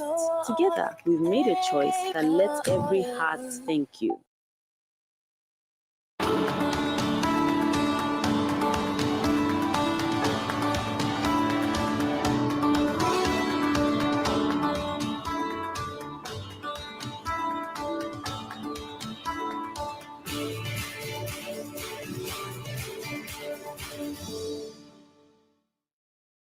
Welcome back to the morning show here on Arise News. Before we go to Rotus, let's bring you breaking news. Yet another abduction, this time in Niger State. As reports reaching us say, 52 students have been kidnapped by terrorists in Papiri in Niger State. The incident, which occurred around 3 to 4 a.m., involved armed men storming St. Mary's Private Catholic Secondary School, Papiri. This latest attack comes barely days after 24 schoolgirls and a vice principal were abducted from Government Girls Comprehensive Secondary School in Magatown, Kebbi State. Very sad. Just about what we were discussing this morning. Yes. You know, the security challenge is really a very serious one. And same story all the time. And the families that are affected, I mean, they also have a right to have safety, dignity of life, and the schools just need to be safe. Students, these are very innocent people, the people who will represent the future of Nigeria. What kind of memory are we establishing? Anyway, you are a mother, so... Yeah, I was going to say, Dr. Abati, they often say, oh, don't be sentimental, emotional. It's difficult not to be emotional and sentimental about this because as long as you're a human being and as a mother, you imagine that there are mothers who sent their children to school, fathers who sent their children to school, and they've been abducted. It's beyond, it's sad. And to be honest, on days like this, it's very difficult to do the job because you're just overwhelmed by the state of things in the nation. But we must continue to keep hope alive and trust that our girls, including these students who've been kidnapped, will be brought back safely. Absolutely. And at this point, it's seeming a little bit systematic. It seems like there's a new pattern that is playing out, over this brief period of time that we've seen this resurgence that I believe the Secretary General of the Federation had initially attributed to those words from Donald Trump. And it was interesting during the congressional hearing yesterday to actually hear them say that those words from Donald Trump have not aided the situation, that in fact we're seeing a lot more divisive rhetoric, and the situation has escalated. So, goodness, I continue to pray for them, pray for their return. I pray for their families, because these are truly trying times. We're going to move to our global business updates now. I'm so sorry, Rotus, you have to kick off on such a somber note, but yeah. I had a full segment about 6 months, a year ago. We need guns. I've said this already. This is something that's been out there. We had a big debate on this. If the four of us run schools in the particular region of the country, and your school gets hit, and Ayo's school gets hit, and Dr. Abati's school gets hit, am I going to sit there like a sitting duck and not do anything? The measures have to be taken. So it's not about keeping hope alive and saying prayers. You have to protect yourselves. It's just like that. Anyway, let's get. Well, look, I mean, it's either you just sit in the region. Admittance of failure of the government's ability to secure lives and property. Two things can happen at the same time. You can admit that there's failure of leadership, and you can also protect yourself. Because I'm not going to allow my child, or to get kidnapped in a particular. So something has to be done. So I know it's a constitutional issue. Yeah. Dr. Abati reminds me about that all the time, and that these are things that they have to be looked at. Can lobby for it. Yeah, but it has to be. And like I've said, I put the numbers for everybody. The gun industry, it requires steel, Ajakuta steel. You can sell it, create jobs, pay taxes. It's like cars. You need a license, and you create jobs and make money and protect people. So something has to be done. It's pretty tragic. But anyway, the markets, it's pretty tragic in the markets as well. This is the sentiment for the markets across the globe. Sell, sell, sell, sell. It was only yesterday that we were talking about, we're celebrating NVIDIA Day and how the markets had picked up. It didn't last at all. NVIDIA tanked. I mean, something happened. There was just a big swing. If you take a look at the US markets, we'll start there before we get to Asia yesterday. The S&P 500, within the space of, I think, about an hour and a half to two, lost over $2 trillion. So it was one of the biggest swings we have seen since Liberation Day. It was up about 2% intraday trading and then fell to minus 1.56, which is a swing of about negative 300 basis points. I mean, folks are still trying to figure out what happened. Dow Jones down. Look at the NASDAQ, particularly pronounced. NVIDIA, Micron. I mean, Walmart was up, though, because Walmart is not a tech stock, and they had pretty decent earnings. So that's what we're seeing here for the U.S. markets.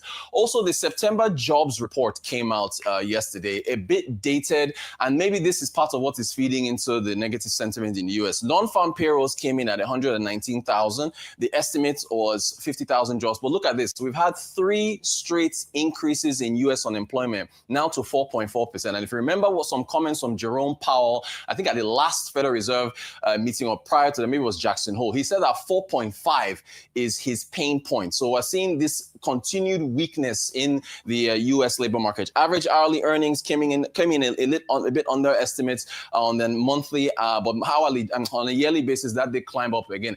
A lot of Federal Reserve governors have been speaking since the results came out, and there seems to be a massive split within the voting governors on the Federal Reserve as to whether or not there'll be a rate cut or not. And I think that is also part of what's going on, in addition to the whole AI bubble worry. So that's on the jobs for the US. Now, Bitcoin, this is so interesting. Bitcoin, I remember it was only Tuesday, I think, or Wednesday, when I last talked about how Bitcoin had fallen from its high of $125,000 to 94 on Tuesday. As of this morning, it fell to 85. Before we came on air, it dropped again to 83. So this is like its biggest slide in about 6 months or so. I think around that, again, Liberation Day, that seems to be our flashpoint for a real market downturn. It was around $77,000. So we've seen a big sell-off in Bitcoin, a big sell-off in the US equity markets. It's just red everywhere you go. Although some can argue a buying opportunity, but where is the dip? They say buy the dip, but the dip could become a double dip or a triple dip, and you end up losing more money.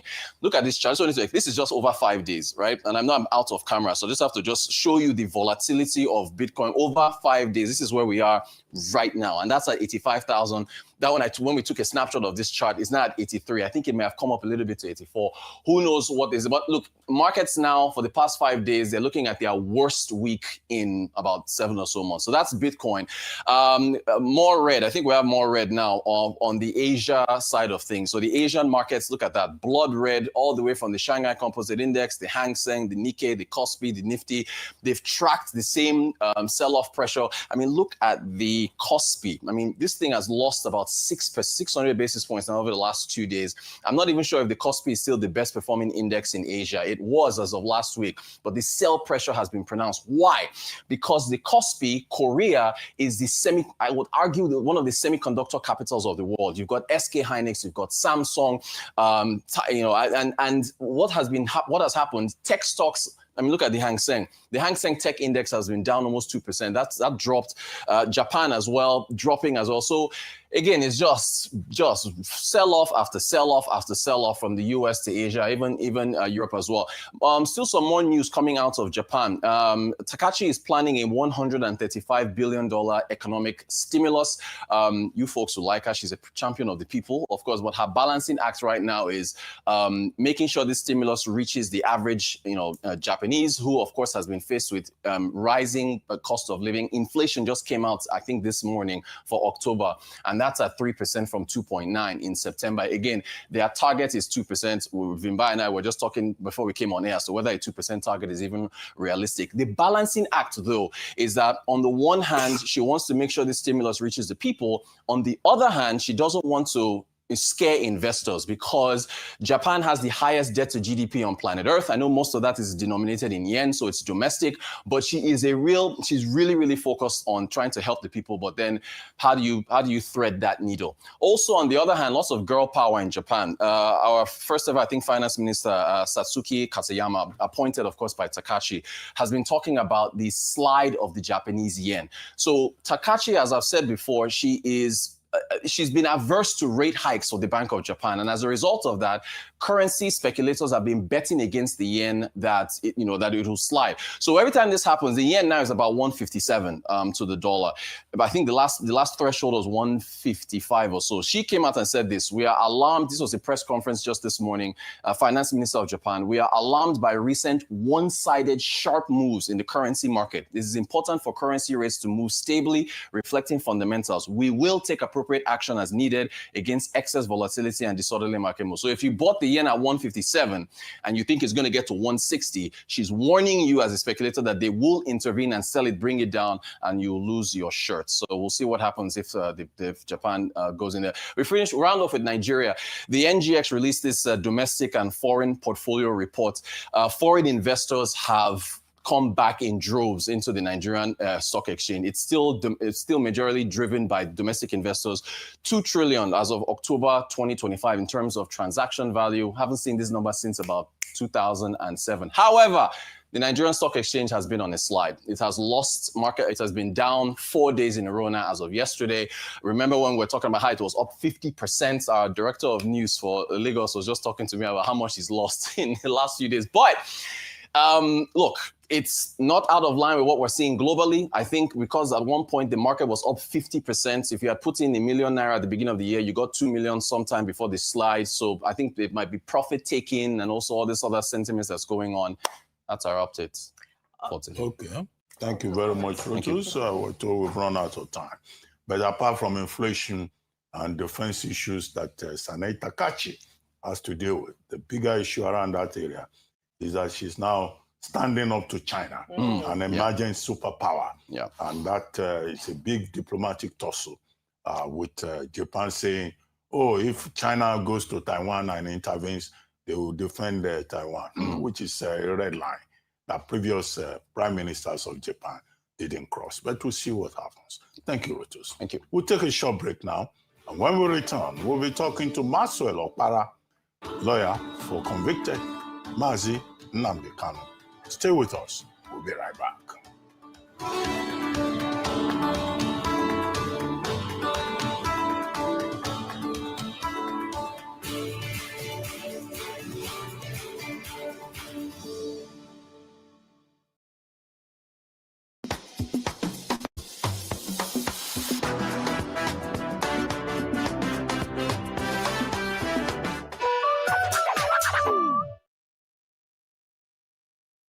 You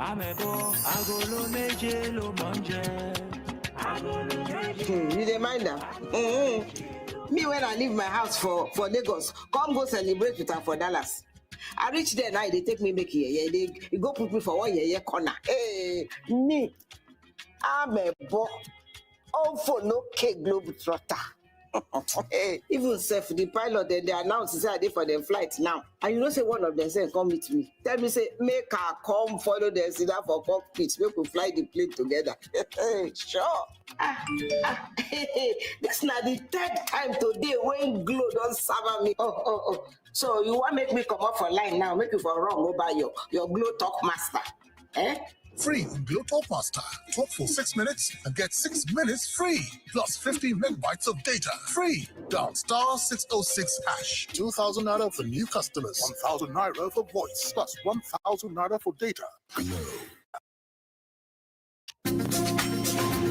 We want to officially welcome you all to the first day of the conference programming at African FNITCC 2025, presented by Fidelity Bank, Nigeria. I see in Lagos, Georgia, as a mutual justice. Today, we're not just discussing policy, but forging partnership. Fidelity Bank Nigeria has risen to be the #1 bank in non-oil export agric.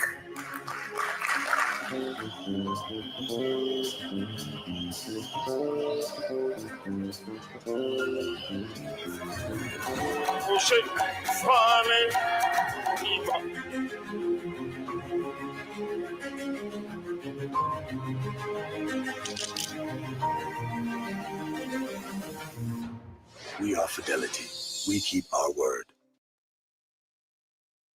Mealtime is game on. Meet my Sure Bet Game Changer, made from natural ingredients to deliver game-changing chicken aroma and taste for my whole team.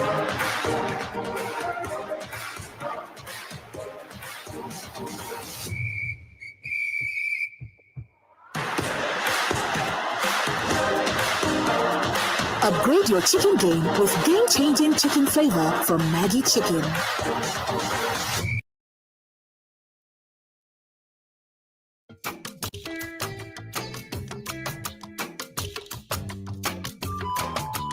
This is the story of MTN in Nigeria.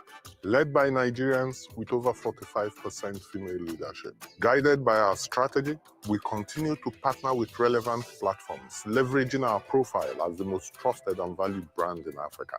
We are driving digital and financial inclusion, supporting our communities and national priorities. We are proud to be the first telco to achieve over 82% coverage in 4G and the first to roll out 5G in Nigeria. We continue to deepen financial inclusion in underserved communities through our Momo agents and merchants. We are committed to ensuring that we provide through these platforms access at the fingertips of every Nigerian. Oh yes, we truly believe that everyone deserves the benefits of a modern connected life.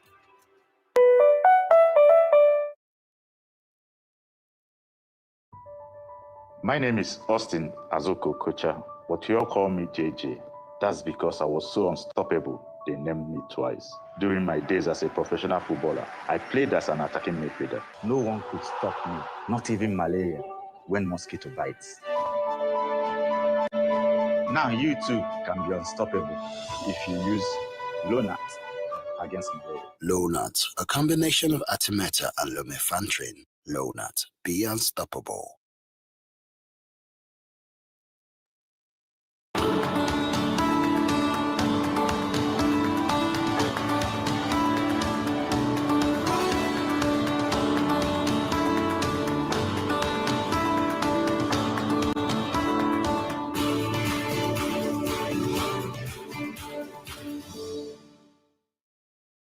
Welcome back to the morning show here on Arise News. Now, the Federal High Court in Abuja has found separatist leader Nnamdi Kanu guilty of terrorism and other charges following a decade-long legal case full of drama. The judge, Justice James Omotosho, held that the prosecution was able to establish the ingredients of the charge against him. In his ruling, he said he was satisfied that Kanu had made a series of broadcasts incite violence and killings as part of his campaign for a separate state in southeast Nigeria, known as Biafra. Kanu was convicted on all 7 charges he faced. As well as terrorism, they included treason and involvement with an outlawed movement. Omotosho, in his ruling, sentenced the leader of the proscribed Indigenous People of Biafra to life imprisonment. Omotosho declined the prosecutor's request for a death penalty, saying he must, and I quote, temper justice with mercy, end quote. And this is despite Kanu's reported arrogance and lack of remorse. Well, joining us on the show to discuss the outcome of Kanu's journey to jail and its implications for peace in the Southeast is Maxwell Okpara, lawyer for convicted Nnamdi Kanu. Good morning, sir, and welcome to the program today. Good morning, Vimbai. Good morning, Ayo. Good morning, Dr. Bati. It's my pleasure to be here once again. Good morning. Well, Maxwell, well, we all know the details of what transpired so far in the Mazi Nnamdi Kanu case. As his counsel, although he had dismissed all his lawyers and said he would defend himself, now, a day after, what's your take? What do you think? And what will you recommend as the way forward? Of course, he can go on appeal, but the prosecutors can also cross appeal. But what's your position on all that has transpired? Well, I want to start by commending the people of Southeast, the Igbo people, for listening to us yesterday. We are calling inside the court, calling from courts, chatting that nobody should take laws into their hand because 80%, if not 90% of the people of Southeast, the Igbos, they are with Mazi Nnamdi Kanu. They know that Mazi Nnamdi Kanu is not a criminal, is not a terrorist. I want to commend them. That one is on that. Then secondly, Dr. Bat, you said that you know all that transpired yesterday. I beg to disagree. You don't know all that transpired yesterday because what you people, just like Vimbai commended the judiciary for allowing to stream the judgment live. Now you ask yourself, what stopped the judiciary from streaming the trial live so that people will understand what happened? But that one is a different ballgame. Just a moment. Just a moment. I didn't say that I know what transpired. I was not in the court. When did I say I know all that transpired yesterday? Okay. I just asked you to react to what happened yesterday. I didn't say so. Okay, sorry. Yeah. Okay, sorry. I was not in open court. Sorry, I would have known. I withdraw it. Yeah. Okay, sir. Okay, sir. Sorry, sir. Now, I also want to join, I want to call all well-meaning Nigerians to join hands into this matter so that the Court of Appeal will set aside this judgment. Doctor, but I want to tell you that as at yesterday, when the judgment was given, there in America, where our delegates were facing the U.S. Congress, one of the congressmen now raised this issue. He narrated the kind of injustice Mazi Nnamdi Kanu have suffered in the hands of Nigeria, as if the man is a Nigerian. So most of the times when you are talking, these people get information more than you. Let me just start by saying that Nnamdi Kanu has suffered the highest injustice any other person can suffer in the whole world, here in Nigeria, in his own country. One, he was enjoying his bail. Government, the prosecutor, who is prosecuting him, went to his house in Afaruku, unprovoked, and they killed 38 persons and left with the 13 corpses as we speak. As we are talking about, as a result of that, he lost the parents. Now, that, as if that one is not enough, Mazi Nnamdi Kanu ran away and deposed affidavits from Israel. My Lord, I'm in Israel. Look at the circumstances that made me to run away. The affidavits who have it is in the court file. Please, if my Lord can guarantee my security, I will come back to face my trial. While that one was on, he was unlawfully brought back to Nigeria. And the United Nations, through their special rapporteur, gave a decision saying that Nnamdi Kanu never is not a terrorist, Nnamdi Kanu never jumped bail, that as a matter of urgency, that Nigeria should release Nnamdi Kanu. They refused that judgment. Federal High Court in Umuahia look at all the whole matters we filed, and they said that Nnamdi Kanu should be released, and that federal government should pay Nnamdi Kanu 50 billion naira. As we speak to you, the federal government has not complied with that judgment. The same thing applied to Enugu High Court and what have you. I'm not talking about that of Kenya. Coming back to Nigeria here, we continue with the trial. Then Court of Appeal unanimously discharged Nnamdi Kanu, and they said that no court should try Nnamdi Kanu. Federal government refused to comply with that order, and they kept Nnamdi Kanu unlawfully for 9 days before they now file what they call a motion for stay in a criminal matter, the first in history. Now, when they filed the motion for stay, the matter gets to Supreme Court. Supreme Court, in looking at all these things, Supreme Court made an decision. One, that Nnamdi Kanu never jumped bail. That court ought not have revoked his bail. And they condemned the attitude of military, sending Operation Python dams in his house and massacred many people there. All right. And they directed the Federal High Court. Let me finish. Let me make this submission. And they referred the matter back to Federal High Court to continue with the trial, with the intention that the matter will continue with the Honorable Justice Binta Nyako's court. So when we get there, Binta Nyako now recused himself. The matter now get back to Justice Omotosho. Nnamdi Kanu took a fresh plea. That plea Nnamdi Kanu took before Justice Binta Nyako is no longer effective. He now took a plea, a fresh plea in a fresh court, starting de novo. Okay. Now that was where the issue of repealed law comes in. Okay. Okay. All right, thank you very much for breaking it down for us this morning. Now, you said as part of your statement that a significant number of people in the Southeast are sympathetic at best to the plight of Nnamdi Kanu. Now, in the interest of public peace and in the interest of national security, how should this matter be managed, pending when the next decision, whether to appeal or not, will be taken by Nnamdi Kanu?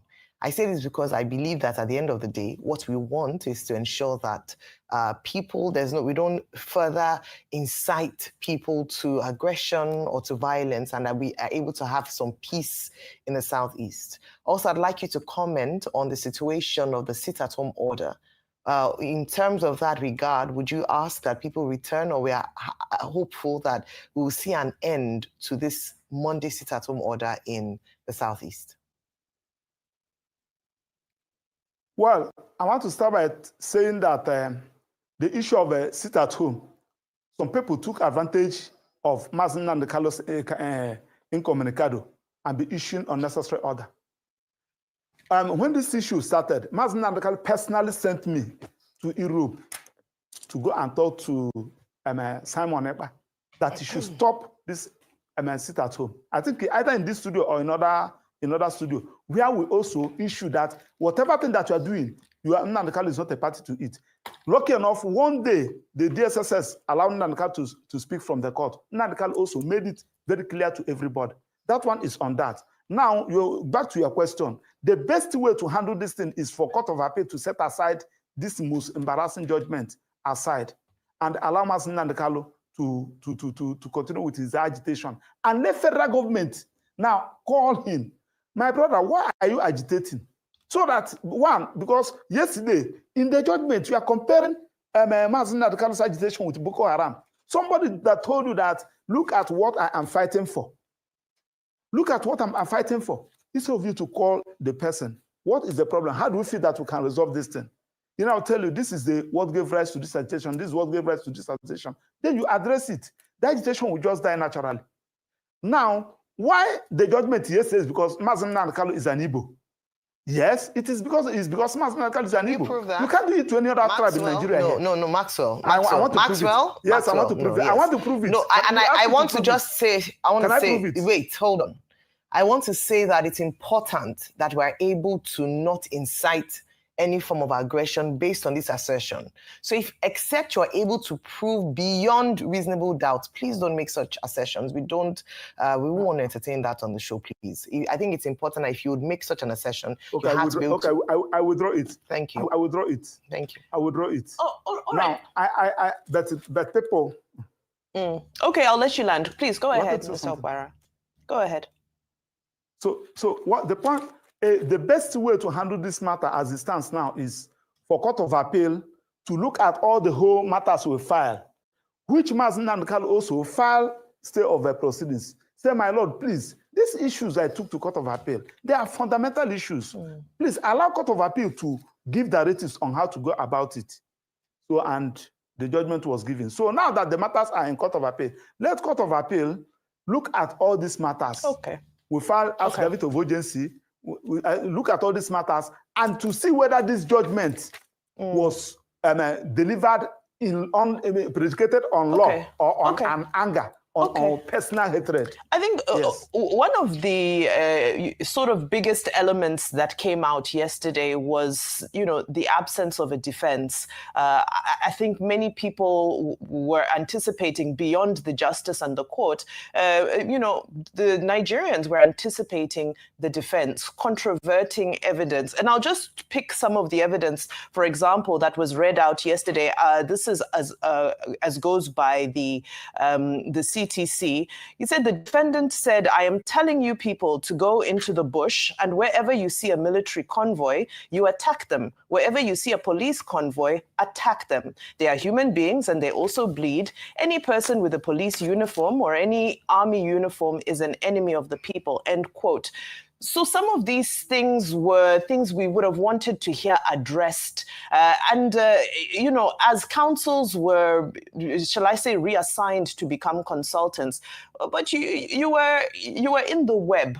Can you give us insight into why we couldn't get a defense for, some of these statements that many people are hearing and are concerned about the nature of this type of language from somebody who's so influential that people listen to, that people will obey orders from? Very good question, Mr. Vimbai. When you people started the introduction of the program, I was following it up. You made mention of a final written address. And Dr. Bat, thank God that Dr. Bat is also a good in this field because I have been benefiting from his submissions and legal analysis. Now, defense is not compulsory that you will call a witness. It's not compulsory. Defense has to do with cross-examination. Defense has to do with you filing your final written address. Now, they tendered 34 exhibits. 34 exhibits, including Nnamdi Kanu's boxers, including Nnamdi Kanu's singlets, including Nnamdi Kanu perfume, they collected in his room. Now, the judge relied heavily on is all those doctored video clip. And anytime they want to tender anyone, after playing it, they will ask any objection. Our lead counsel said, "My Lord, we will object. We object, but we reserve our comment in our final written address." All these things are in the court's record. This is how they tendered all the whole exhibits. And we plan to attack them on the final written address. Now, Master Nnamdi Kanu told you that, please, I'm supposed to enter my defense, but I want you to clarify one issue, especially the directive Supreme Court gave that these people should amend their charge. They should amend their charge to reflect on the proper law. And the issue I raised, you said no, you must enter defense. I will address all those issues in the final judgment. Before we could say Jack Robinson, you foreclose Mazi Nnamdi Kanu. When you foreclose Mazi Nnamdi Kanu, what are you expected to do? You should order for address, because Section 36, talked about Administration of Criminal Justice Act. Administration of Criminal Justice Act cannot take over the position of the Constitution. Section 36 said any person that is facing criminal trial is entitled to adequate time and facility. What is one of the facilities? Final written address. And when we came to court is yesterday, he still entitled to that if the judge feels he's being unruly and he's abusive and... I'm just curious. Yes, you feel he's still entitled if he's saying that this court is rubbish, you don't know law, he should still proceed. Is that what the law says? Let me address you. See, you have to separate your personal emotion from the adjudication of a matter before you. That is why I said that judgment yesterday was predicated on anger. But I don't want to go into that. Now, Nnamdi Kanu said, please, my Lord, I want to find my final written address to address some issues. You, on your own, foreclose him. And when you foreclose him, because once parties are closed their matter, you expected to ask for a final written address, except the parties on their own said, my Lord, we are not filing any final written address. You're supposed to give them that opportunity of fair hearing. Let him file his final written address. You are not saying that you have used his motion he filed earlier as his final written address. Does that motion address all those doctored video clip that you accepted? Now, in all those video clips, the one that favored the prosecution, you take it. When they talk about the death of Gulag, the chief security officer of Imo State, who is the governor, said that no, IPOB is not the person that killed Gulag. Nobody killed Gulag. Gulag death was as a result of politics. That particular issue, the judge never evaluated. So I can go on and on and on and on to see. That was why someone like and some other person said that the judgment has already been written before the trial. And I concede to that. Now, the point we are making is that you give somebody, once in any criminal trial, we are talking about criminal trial, especially the one that have a capital offense, where there is any iota of doubt, you resolve it in the favor of accused person, and you are expected to prove your case beyond reasonable doubt. You cannot place your case on the weakness of the defendant. You cannot lay your case or your prosecution on the weakness of the defendants, assuming without considering that the defendant did not object, did not file any defense. Okay, the judge, under the law, you are expected to review all those evidence to see whether they are even admissible in the first instance. Maxwell, two things. As a citizen, I don't think it will be a good thing to play the ethnic card. A lot of people do that, but people who are less informed than you are, you leave it to them to play the ethnic card. And as an officer in the court of, in the Temple of Justice, you were talking about personal hate. The court ruling was given in anger and all of that. Well, that again, you may be questioning the integrity of the learned judge in this matter. But the point I really want to make is that you were arguing that final written address and all of that. Well, you know that it's not compulsory. It's not an obligation. And a final written address does not replace evidence. The accused person, having rested his case upon the prosecutor's submission, the court must have considered that. But even then, the issue of fair hearing was addressed in that judgment. The certified true copy, 144 pages of which is out there. But people can review it from different dimensions. Anyway, but the court, if you read the judgment, you see that somewhere there, the judge was referring to written address. However, all those are matters of detail. I want to ask you, do you think it was actually a gamble, as the judge put it, that Nnamdi Kanu should not have rested his case on the prosecution and not allow his lawyers to continue with the job? He has Paul Agabi, FCN. He had Ikpeazu, FCN. He had Paul Erokoro, FCN. These are very, with a team, with people like you joining the team. And yet he sacked his lawyers without a proper understanding of the technicalities of that environment. Do you agree in retrospect that it was a gamble that failed to pay off? Well, I want to start by saying that an accused person, both any party, both in civil and in a criminal matter, you have a right to defend yourself. And I am part and parcel of all that transpired. And I will not come to national television to tell you what transpired. And I can tell you that Nnamdi Kanu never sacked his lawyers. Rather, the lawyers withdrew. I can tell you that. He never sacked his lawyers. Rather, the lawyers withdrew. You see, Dr. Abbott, we have clients. And when clients was asking you some question, the law said 1 + 1 is 2. But in this my case, they are not saying that 1 + 1 is 3. What happened? A lot of things are involved in this particular matter. And the learner's sake, of course, we have the best of them. Nobody's paying Kalagabi. Nobody paid Kalagabi 1 naira. Nobody paid Onye cheap as, and all of them recorded them. All those, the 7 senior advocates, including those of us, nobody paid us. So when they said, okay, they have a discussion, very good understanding. We have a very good understanding with the defendant. He said, okay, let me just continue. I don't want to tell you what happened.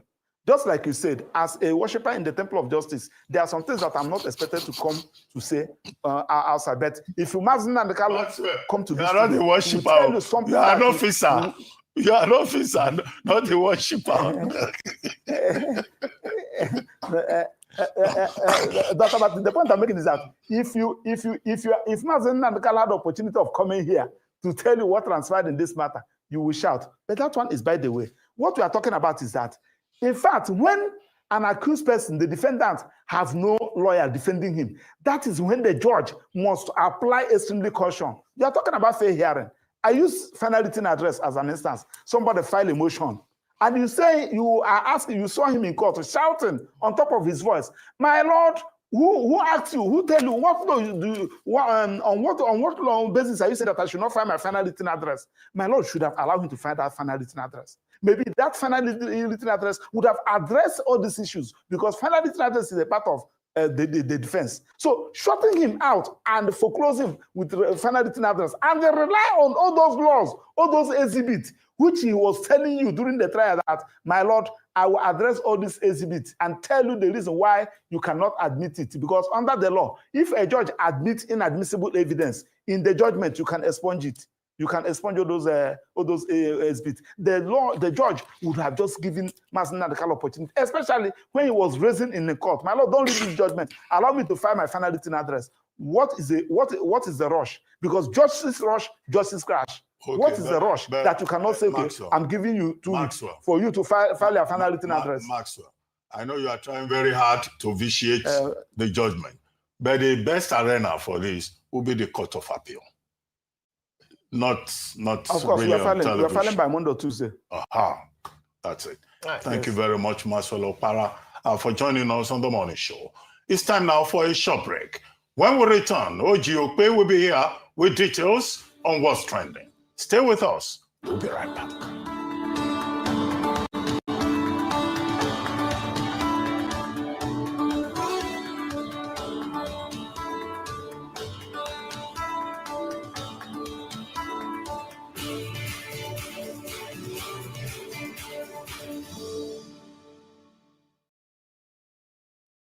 Lagos, are you ready? The countdown to Christmas begins at the first ever Enjoy Your Pre-Christmas Fair, happening Sunday, November 30th, 2025 at Balmoral Convention Center, Victoria Island. A Christmas fair for everyone. Kick off the festivities with a joyous lineup of glad tidings. Enjoy soul-stirring performances from Loud Urban Choir as our hosts Bam Bam and Feso take us on a magical journey. Dazzling dance showcases, drama, comedy, and a magical Christmas tree lighting ceremony. Let your taste buds be the judge at our sizzling jollof cooking competition and family fair. Shop festive merch and discover surprise gifts beneath the Christmas tree. And when the lights go down, turn up for an unforgettable after party to set the tone for Dirty December.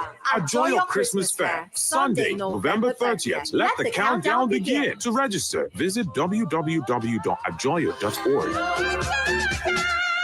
Enjoy.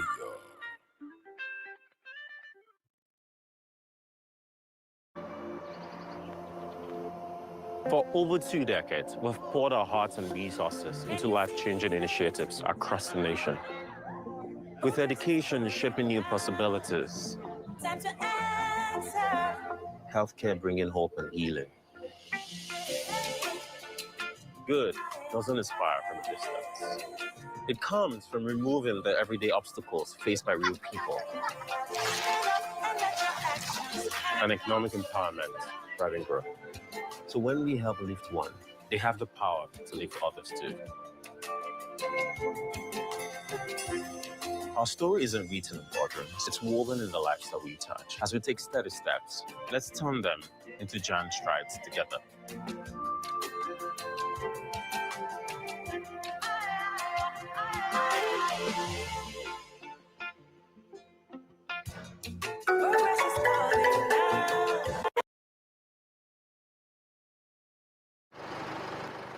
Emergencies happen when you least expect them to. It gets worse when you are cash-strapped. No need to despair. First Advance has you covered. You can get that urgent cash right now on First Advance. With First Advance, salary earners can get up to 50% of their salary. No hassles, as long as you earn a monthly salary and your salary account has been active for at least 2 months. It doesn't matter if you run a salary account with First Bank or any other bank. Just dial *894*11# or simply dial *894# on your mobile phone. What's more, when you open a First Bank salary account, you can enjoy 0 charges and free debit card issuance. Download the First mobile app on Play Store or App Store today. Log in to experience First Bank digital banking. Select loans, select First Advance, and follow the prompts to receive your loan. Don't let that urgent need get the best of you. Get First Advance now. It's as simple as dialing *894*11#. First Advance. Fast, convenient, secure. You first. First Bank.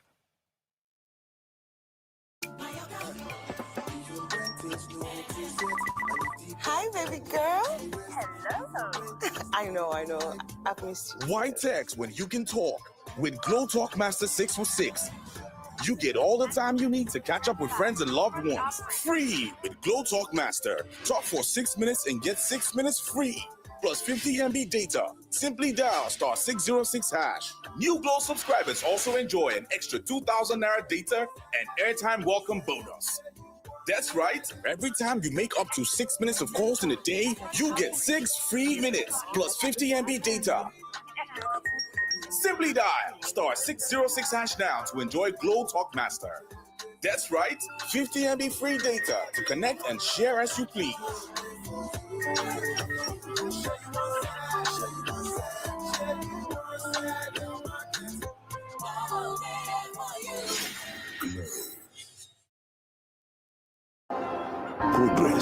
Progress no dey happen just like that. It come from support when you need them. Mommy, I got the school fees. You too much.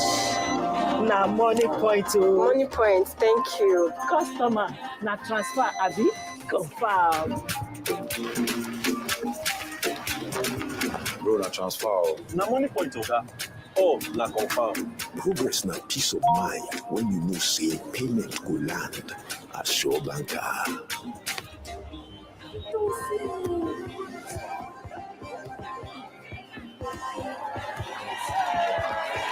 Progress na small win where they carry person go far. No worry, yourself go make am. More Bible. Victor, even you, they use money point? Of course, now they use money point. Confirm. Money point, made for your progress. Hello, Nigerians. Your dream of owning a home is closer than ever. The federal government, through the Ministry of Finance Incorporated, has launched the Ministry of Finance Incorporated Real Estate Investment Fund, MRIF, designed to make homeownership a reality for everyday Nigerians. With MRIF, you can secure mortgage at a fixed rate of 9.75% per annum, repayable over up to 20 years. Even better, you only need to contribute 10% of the property value as your deposit. That means the house you've always wanted could be yours sooner than you think. This opportunity is open to all Nigerians at home and abroad, and to developers building quality housing. Don't wait. Visit www.mreif.com.ng today to sign up or walk into any of the participating banks. MRIF, your path to home ownership. This fund is managed by ARM Investment Managers.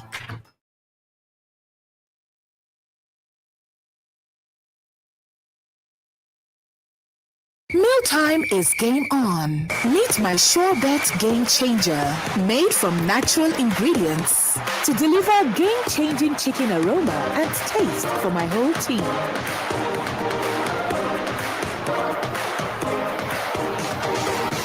Mom, why did we not use this before? Upgrade your chicken game with game-changing chicken flavor from Maggi Chicken.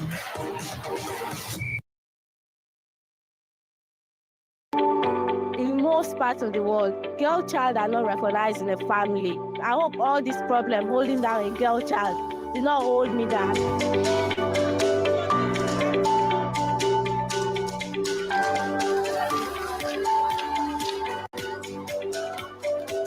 The idea behind the project is to identify schools that we think the parents are not economically empowered to sponsor their children to schools.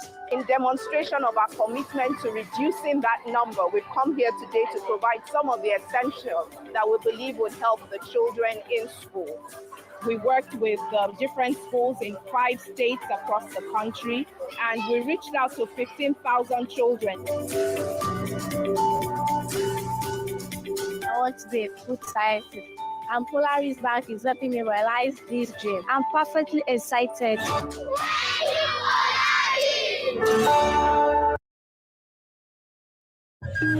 In the beating heart of Owerri, business never sleeps. From sunrise to sundown, the wheels keep turning. And behind the scenes, vision meets action. Governor Hope Uzodimma's leadership has turned manifestos into reality, transformations that feels like a miracle. But progress needs peace, and in Imo, it's not left to chance. From land to sky to river deep, guardians are watching, protecting dreams and opportunity. At Orashi's quiet shore, hydropower is rising, set to energize a growing economy. The change is visible. New roads emerge, industry hums, communities come alive. At the center, a digital revolution. 500,000 young minds trained each year to build the future. As Orashi rises, so does Imo and the hopes of a hard-working people. A new Imo is on the rise.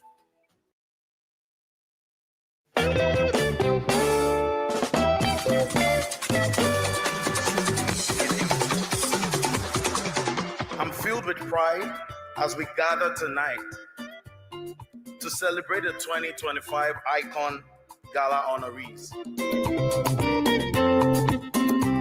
Being an icon is about service. It's about resilience and leaving space for others to rise.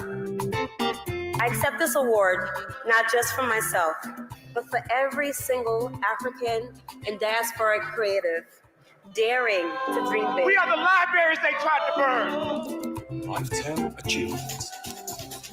Lead that. Africa is not just the future, but Africa is right now. And let us be OON, the trailblazing Managing Director and CEO of Fidelity Bank PLC. We are Fidelity. We keep our word.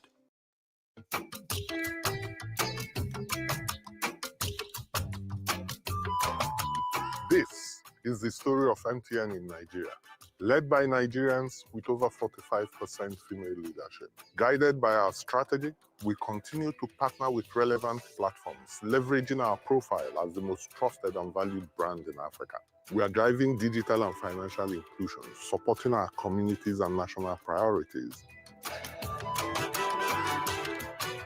We are proud to be the first telco to achieve over 82% coverage in 4G and the first to roll out 5G in Nigeria. We continue to deepen financial inclusion in underserved communities through our Momo agents and merchants. We are committed to ensuring that we provide through these platforms access at the fingertips of every Nigerian. Oh yes, we truly believe that everyone deserves the benefits of a modern connected life.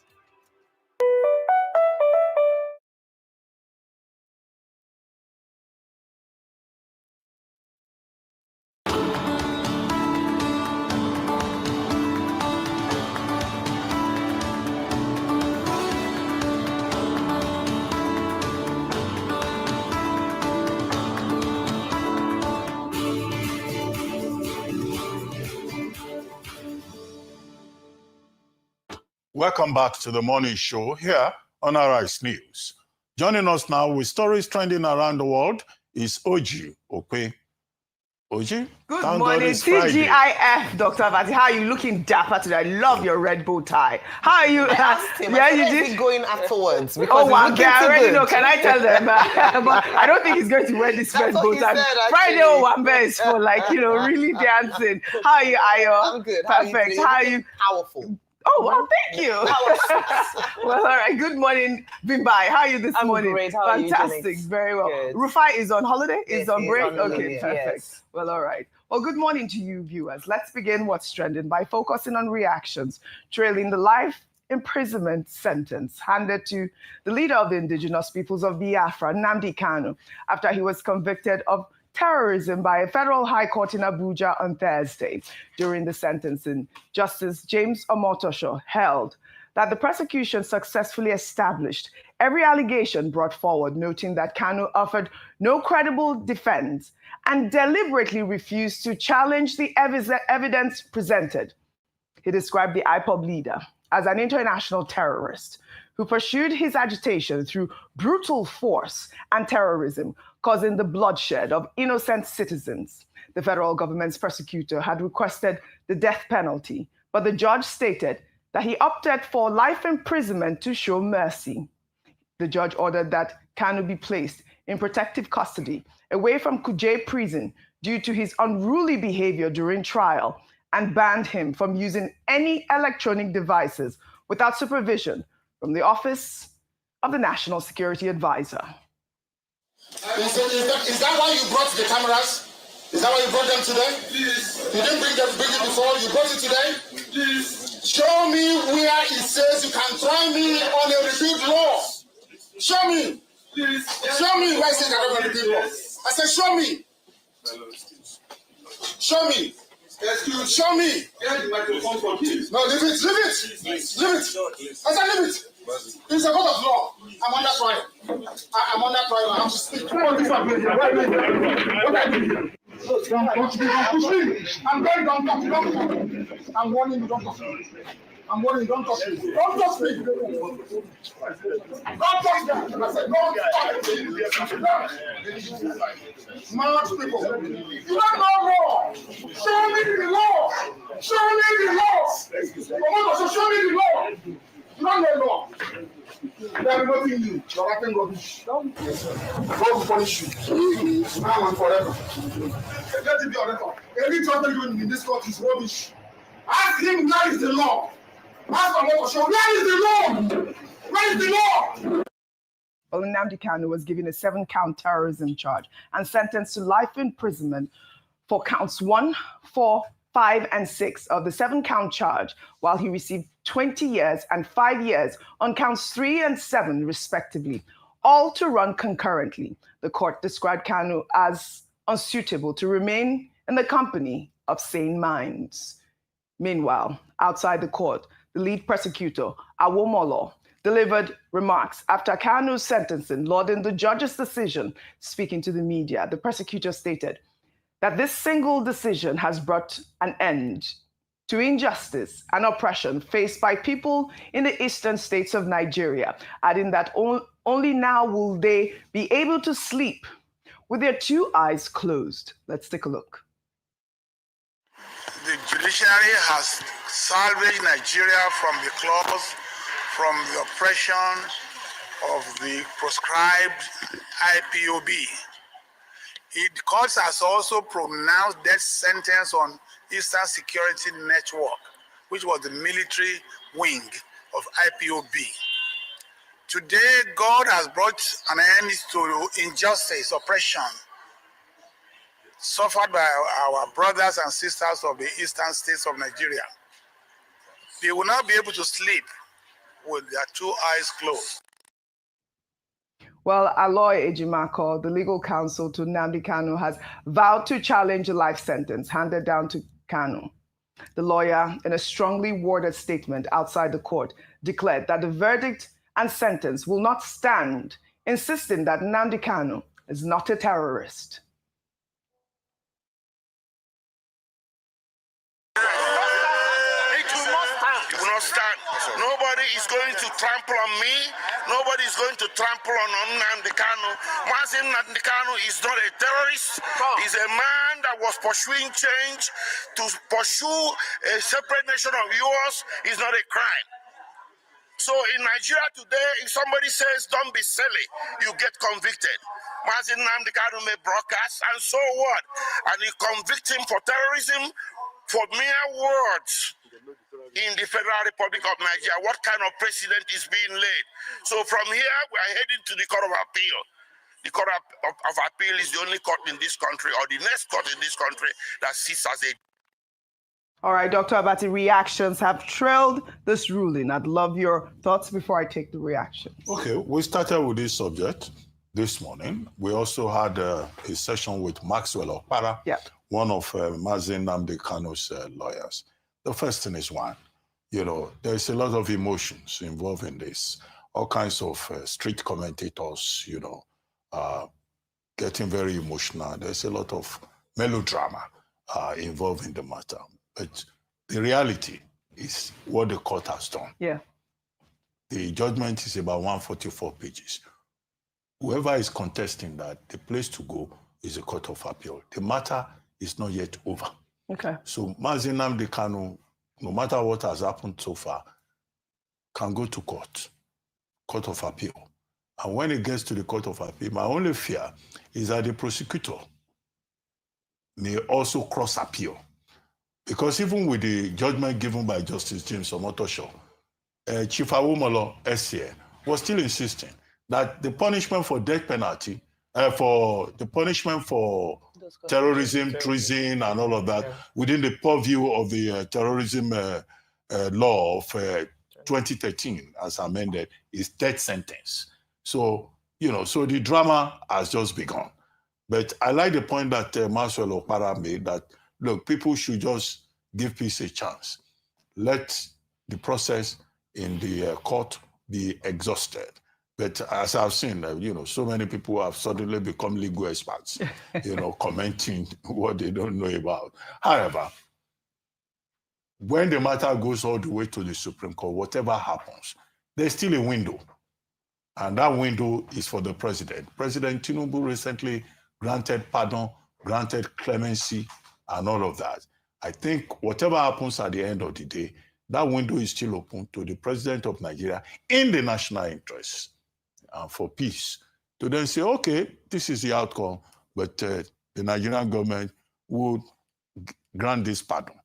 The pardon can now be commutal of sentence, it can be whatever, as the Committee on the Prerogative of Mercy would decide. Right. So that's what I would recommend. I'm not saying that's what will happen, but let us just allow the process to play out. I've also heard and people should not inflame passions. This is it. A lot of people say, it will not stand. Yeah. We will fight. Yeah. We will. No, Maxwell Okpara made the point that, look, whether you are from the east or from wherever, just allow peace to reign. This is the main point. And your point about, probably the president might find a way to, maybe community centers. You're not the only one that has held this view. I have, heard a bunch of legal experts that have, also expressed that view. I'll take some reactions, Ayo, before I come to you. This person wrote on X characteristics. The recent judgment against Nnamdi Kanu has once again reopened a long-standing debate in Nigeria. Why does the Nigerian state seem to treat terrorism, armed agitation, and violent extremism differently, depending on the region from which they emerge? Terrorism should never be celebrated or defended in any form, and anyone who has participated in violent acts against the Nigerian state or its citizens must face the law. However, the unevenness in the application of justice is becoming too glaring to ignore. Over the years, Nigeria has witnessed situations where the government, according to numerous public reports, entered negotiations with armed groups and even reintegrated some individuals back into society, particularly in the northern region. It is disheartening to observe what appears to many Nigerians as sectional approaches to justice. The common saying, what is good for the goose is good for the gander, does not always seem to play out evenly. We may now be witnessing what can be best described as regional and sectarian justice and injustice. Meanwhile, one of the leaders of the Islamic State West Africa province, Husani Ismaila, has been convicted of terrorism offenses and sentenced to 20 years imprisonment by a federal high court in Abuja. Justice Emeka Nwite pronounced the sentence on Tuesday after Ismaila, also known as Mai Tangaran, pleaded guilty to a 4-count terrorism charge brought by the Department of State Services. The prosecution said Ismaila coordinated the 2012 attacks on multiple police facilities in Kano State, in which many were injured following his arrest. In August 2017, the trial suffered delays before the DSS called 5 witnesses. Ismaila changed his plea to guilty after the 5th witness testified. Well, you see this? His 20-year sentence will run concurrently from his 2017 arrest date. The judge also ordered Ismaila must undergo rehabilitation and de-radicalization before being reintegrated into the society. And you see why I was able to juxtapose that tweet with this actual story, because this is the agitation from a lot of people, especially also in the Southeast. And, many people who, rightly feel like this was injustice meted on Nnamdi Kanu. Absolutely. And all Nigerians, irrespective of region, have to have a voice. And all voices must be listened to, must be heard. I say this because earlier on I'd said that, that what a number of people have said in some quarters, including the former minority leader of the Senate, Senator Einaya Abaribe, is that it seems as if it was like predetermined. It was an action against the region of the Southeast, that it was selective justice in some quarters. And when you hear cases like this terrorist who was convicted, masterminding acts of terrorism, who was given 20 years, you can then understand why people are saying that. I had to call Mr. Okpara to order earlier on during the interview, because I also don't feel that the ethnic narrative is good for national unity and to not further incite violence or aggression in certain parts. What we're trying to push is the spirit of national unity. But in doing so, part of that is to ensure that there's fairness and justice indeed across all levels, across boards, and there mustn't be a perception that people are treated differently based on which region they belong to. Now, names like the situation that happened with Sunday Igboho is coming up again. People are talking about terrorists from the north who are given 5-year sentences, and people who actually perpetrated large-scale acts of terrorism, giving kids gloves. In some parts, we even saw them being, given amnesty. We talk about rehabilitation, de-radicalization, and you ask, why is the same treatment or suggestion or solution not given to what is happening to Nnamdi Kanu and the Southeast? Mm-hmm. And so these are the questions. I don't agree with giving amnesty and, asking terrorists. I believe that terrorists should face the full wrath of the law across board. That's what I believe. And a number of people have called for that. You don't, and we've seen that it doesn't work in the Northeast. And so I believe that this is a very delicate matter. It has a political slant to it. Yes. It is very sensitive. And that's why even when we speak on this table, we're careful, because we had to ensure that above all the, yes, there's the legal perspective, there's the political and personal perspective, but there's also the spirit of peace and unity in Nigeria. So that we don't further divide along ethnic lines based on what is seen as selective justice. Absolutely. I mean, I agree with you 100%. This idea of de-radicalization and reintegration of these terrorists, I believe it should be scrapped. You are going to say, right, for you to take 2 different cases without really knowing the facts of the case and say, oh, this one, the judgment is too harsh. This one, the judgment is too soft. Right. No, that's not how whatever circumstances they are. Yeah, whatever circumstances they are. Every case is determined on the basis of its own facts and evidence. Correct. Whatever circumstances they are, this is what is brought out to the public. This is the perception that is brought to the public. But I think also it's important to remember, I know you want to speak, but let's also remember that one of the major things that played a part here was that the judge felt that there was no sign of remorse. Well, also he didn't present a defense because he chose not to present a defense. So he didn't really have a proper trial. All the terrorists convicted in the North show, was there a sign of remorse from them? Well, we don't know. It was not tied. Which is why we advocate for in terms of perception, I think the idea of the perception, remorse yes, doesn't really even affect here, because the reason why he decided to show mercy is because of the global perception of what the death penalty, seems in Nigeria, especially. And I'd like to bring up also the topic of, Bishop Honor, who we discussed last week, where he talked about the fact that, terrorism, there is the death sentence for it. How many people have we seen convicted, given the death penalty for these such heinous crimes that have been plaguing our nation for decades? But like you said, counts is treason. Yes, right. So that's right. No, you have to I look know, at the facts of I'm each talking case about terrorism. Instead of just general comments. No, I'm talking about without terrorism. studying individual cases. Terrorism. One of the. He was found guilty on terrorism. Yes. So that's the point I'm making. Actually, terrorism. But anyways, in terms of terrorism, we're going to discuss the matter in detail. Terrorism was 20 years. Yes. In details. There's life imprisonment was 20 years, and that was 5 years as well. In any case, we will, like you said, the matter will go on appeal, correct? Yeah. And this is not the end of the case. So we will follow up as always. Let's now take our story from Washington, D.C., where the U.S. Africa Subcommittee on Thursday opened their public hearing into the review of President Donald Trump's redesignation of Nigeria as a country of particular concern. In an emotional moment, Congressman Bill Huizenga, who sits on the Africa Subcommittee, fights back tears over the killings of Christians in Nigeria while referencing his recent exclusive interview on Arise News. He condemned the Tinubu administration, saying they are sitting back and not doing enough. Let's take a look. School with kids from Nigeria.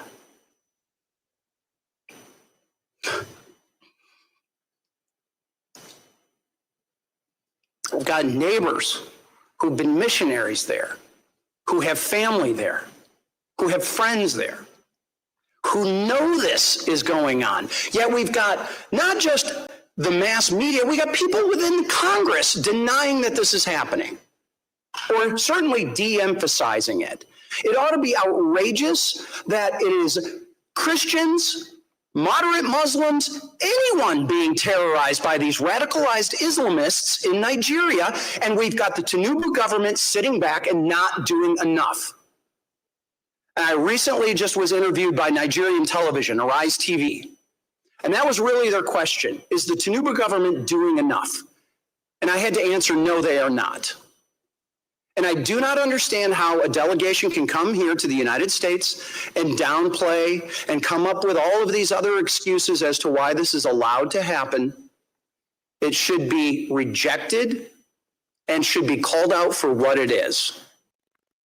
Meanwhile, Senior Fellow and Director of the Africa Program at the Center for Strategic and International Studies, Oge Onugbogu, broadened the discussion by speaking about how the narrative of a Christian genocide in Nigeria reduces the country's insecurity to a single story, describing it as an oversimplification of the issue. Let's take a look.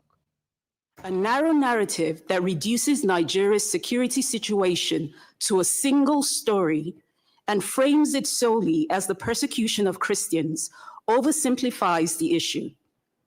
Religious and ethnic violence is driven more by governance failures and is worsened by hate speech and conspiracy theories rather than being just a singular conflict. Nigeria is facing multiple security crises due to religious extremism, banditry, criminality, resource competition, communal disputes, and separatist agitation. These issues are intertwined with history, poverty, and political contestation. The interplay between religion and politics in Nigeria is deep and complex. Leaders often romanticize the country's unity, but fail to foster it, as we saw in the divisive 2023 elections. As Nigeria approaches another national election in 2027, religion will once again continue to influence candidate selection, voter behavior, and campaign strategies.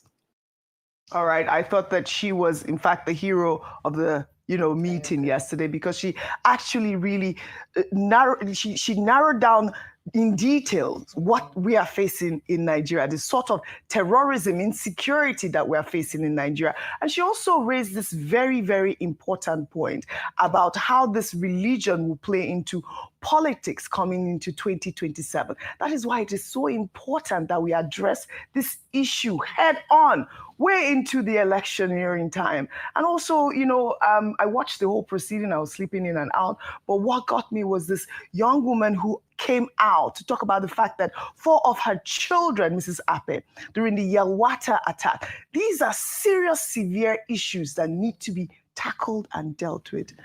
All right, let me take them one at a time. I begin with the video of Bill Hizenga, Congressman Hizenga, who seemed to be shedding tears. Riley Moore at some point, Congressman Riley Moore also said that he's having sleepless nights thinking about this. And I just say I think we should be careful about the tears of some of these people across the Atlantic, because they're also the same people who were hosting President of Syria, al-Sharaa, in the White House just a couple of weeks ago, who's responsible for persecution of Christians in Syria. But suddenly he's a friend of the house. So we need to be careful about the agenda that is currently being perpetuated in the US Congress. However, bringing issues back at home, this is why what Oge said was extremely important, because she emphasized the fact that what we need is to ensure we address, number 1, institutional weakness, number 2, political will. She said that if we can get our institutions here in Nigeria into the right shape, into where they need to be. And if we can summon up the political will, that Nigeria has the capacity to overcome this, yes, engagement and collaboration is important, but it should be a Nigerian-led solution. And that a foreign-led solution may not bear fruits because, again, there's a lack of understanding of the deep intricacies of what's playing out. Now, as for connecting all of these to election cycles, I think we also have to be very careful about this because rightfully so, we've seen the pattern time and time again.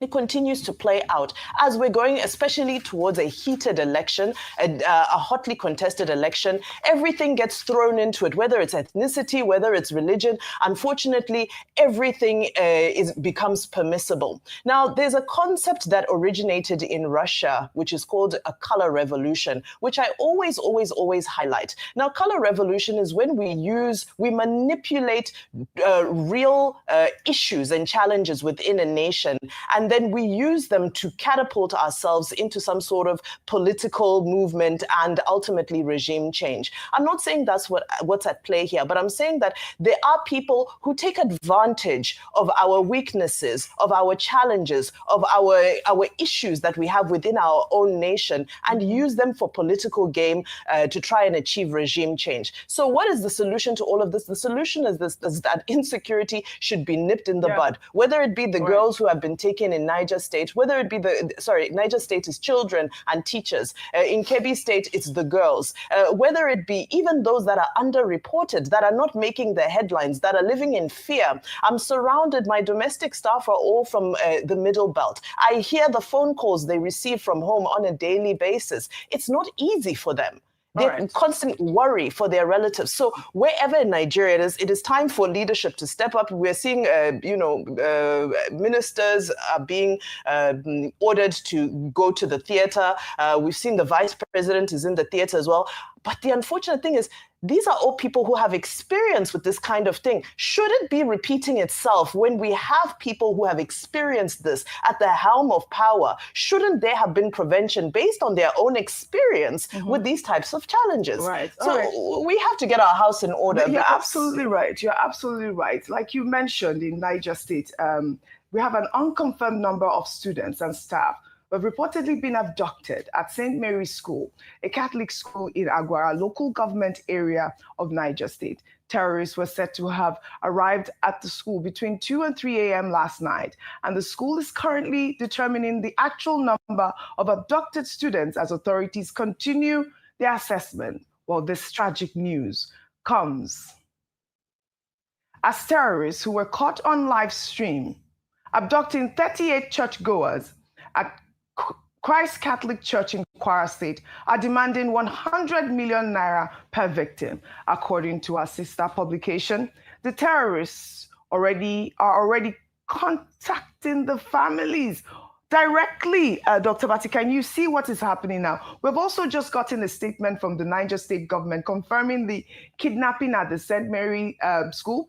The secretary to the Niger State government, Abubakar Usman, says that they had asked all boarding schools to temporarily close as a precautionary measure, but St. Mary's reopened without seeking clearance from the state government. He also said that security agencies have now begun an investigation into the incident while urging residents to remain calm. I mean, only yesterday we talked about bring back our Kebbi school girls, 24 of them still in captivity at this point. Now we are hearing school children from the Catholic school in Niger State are abducted with their teachers.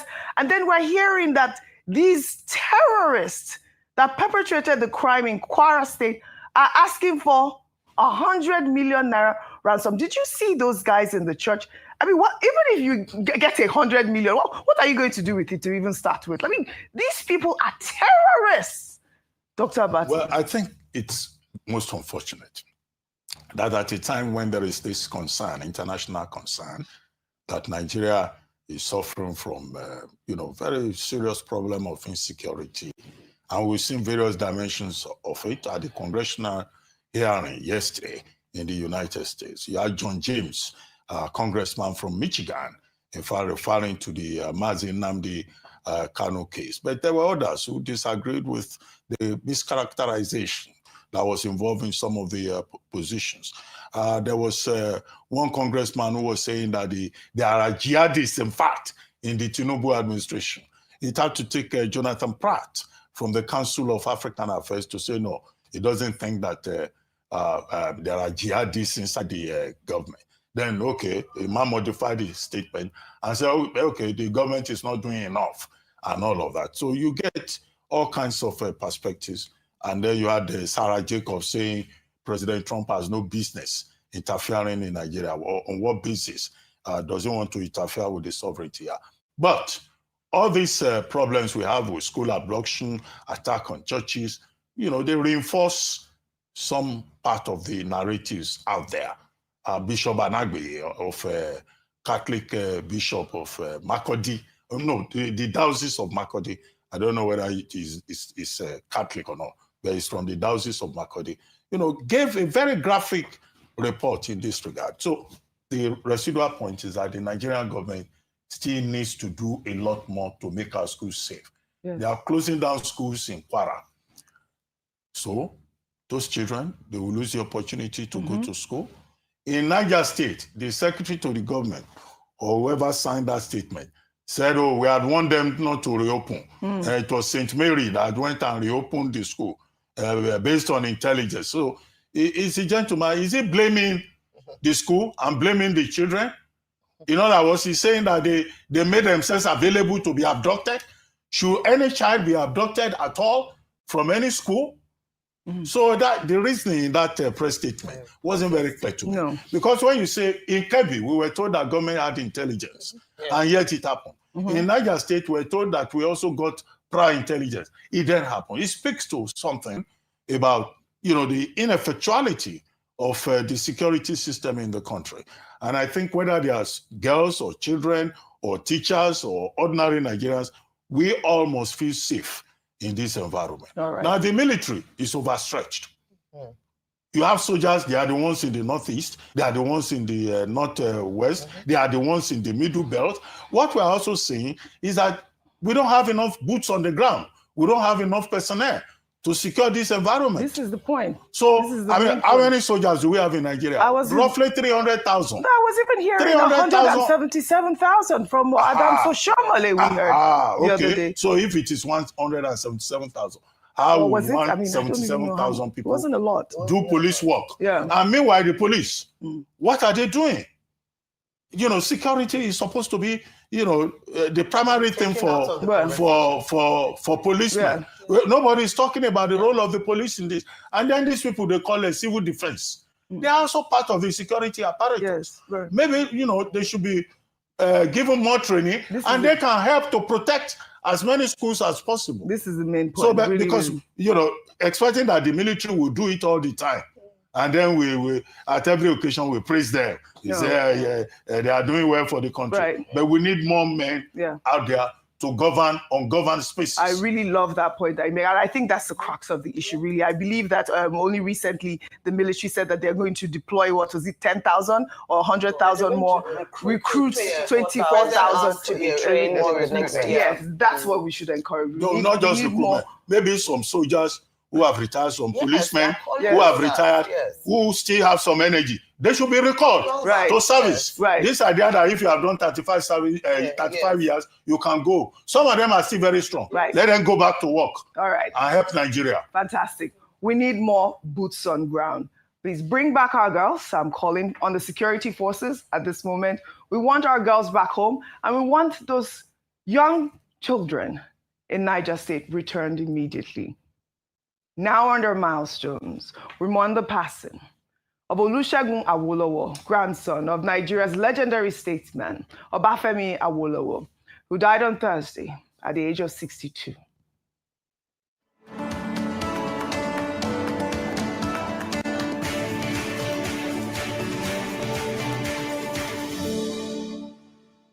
Segun Awolowo carried forward the legacy of his illustrious grandfather, carving his own path in Nigeria's economic development sector. He served as Executive Director and Chief Executive Officer of the Nigerian Export Promotion Council from 2013 to 2022, championing Nigeria's trade expansion across global markets. In July 2021, he was unanimously elected president of the National Trade Promotion Organizations from ECOWAS member states, a testament to his continental influence. The Awolowo family announced his passing with heavy hearts, describing him as a phenomenal husband, father, and grandfather who dedicated his life to Nigeria's service.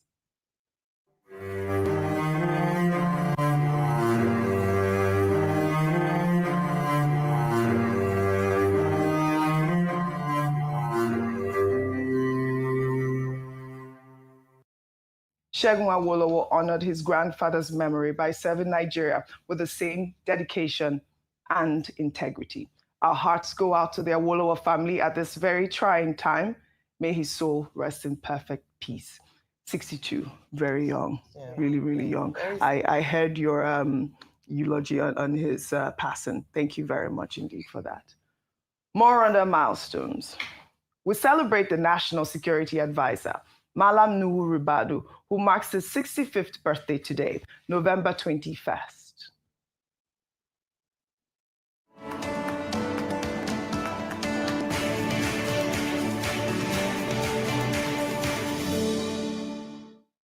President Bola Ahmed Tinubu described Ribadu as a principal reformer and steadfast defender of Nigeria. The president praised Ribadu's exceptional integrity and lifelong devotion to public service, recalling his pioneering leadership at the Economic and Financial Crimes Commission, where he championed accountability and strengthened Nigeria's anti-corruption framework. Tinubu, who has maintained a close relationship with Ribadu over 15 years, described the NSA as patriotic, loyal, and candid. From EFCC to the National Security Advisor's Office, Nuhu Ribadu has shown that true public service is about integrity and courage. Happy 65th birthday to a man who has dedicated his life to defending Nigeria. We at Arise News celebrate your efforts against security. Happy birthday, happy birthday. I believe he's in America right now. Yes, he's tell the NSA that it has implications. It has implications. He's in America right now, and also hopefully he'll join that committee as well during the meeting. Should we take our good news report now, highlighting the Lagos State Governor's hosting of the Duke of Edinburgh, Prince Edward Anthony Richard Lewis, at the Nigerian Excellence Evening and Gold Award presentation on Thursday.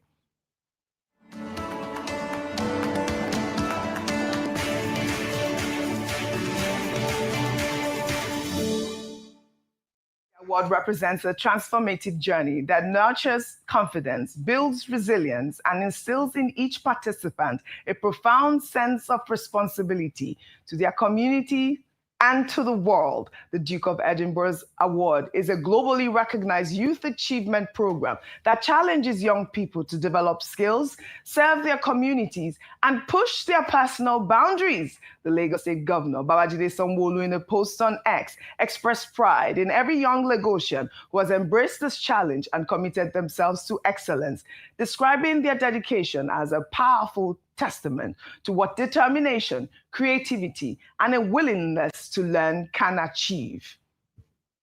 And when we come together, ladies and gentlemen, when we come together, we have one common purpose, and that's to improve the award's reach, its access and impact. And we don't even have to improve that because the minister has just helped us do that amazingly for Nigeria. We are forever striving to reach young people regardless of circumstance or ability. And we can't necessarily reach all of the people all of the time, but we can do it one by one, but we can do it group by group. We can prioritize our efforts to reach certain groups, to reach particular areas, and to recruit key delivery partners to help us to do that. Learn what works and apply it to the next group of partners and areas. But we must always be inclusive. Congratulations to all the young Lagosians who received their gold awards. This recognition from the Duke of Edinburgh himself shows that excellence knows no boundaries. And Lagos is raising the next generation of leaders who will shape not just Nigeria, but the entire continent. Look at the way I'm looking at it. Thank you very much. And it's such an important award for young people. Absolutely. We also had the opportunity to meet with businesses that employ young people. So great visit all around. Yes. Great initiative. We'll take our final story now, celebrating Grammy-nominated Afrobeat superstar Davido, who turns 33 today. The artist emerged as one of Nigeria's biggest modern-day musical talents, shattering records and consistently selling out stadiums around the world. Beyond music, Davido has also emerged as a cultural ambassador for Nigeria, always championing Nigeria on the global stage. His global hit song, With You, was nominated at this year's upcoming Grammys in the Best African Music Performance category, while during his concert at the State Farm Arena in Atlanta on Thursday, Davido paid tribute to Nigeria, calling for a moment of silence during his show. We love as a nation. We stand strong together. And we have a moment of silence, please.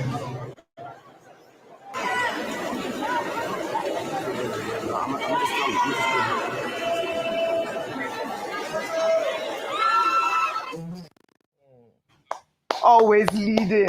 From all of us at Arise News, we wish Davido a very happy birthday. Davido is always leading the cause. I mean, look at, he stopped his concert and paid tribute to Nigeria, and he's the first artist, global artist to have, added his voice to this Bring Back Our Girls movement and the insecurity plaguing Nigeria. Again, we shall all speak. We shall all continue to speak. Nigeria, go better. I'd love to thank you all. Talking about birthdays, yes. For Labode George. Yes, okay. Happy birthday to Labode George. All right, happy birthday. I'd love to thank you all, as always, for your great analysis on what's trending. You all go have a great weekend. Happy birthday, superstar Davido. Well, that's all I have for you guys on what's trending today. I'll see you all next week. And that's all on today's edition of The Morning Show. Rotu Sodire is up next with Global Business Report. And he'll be speaking to Adedayo Odulami, co-founder and CEO of Zoom, and Wilson Erumebo, economist, alumnus fellow, and Faith Institute member. Stay with us. This is still the Arise News Channel, your global standout news channel.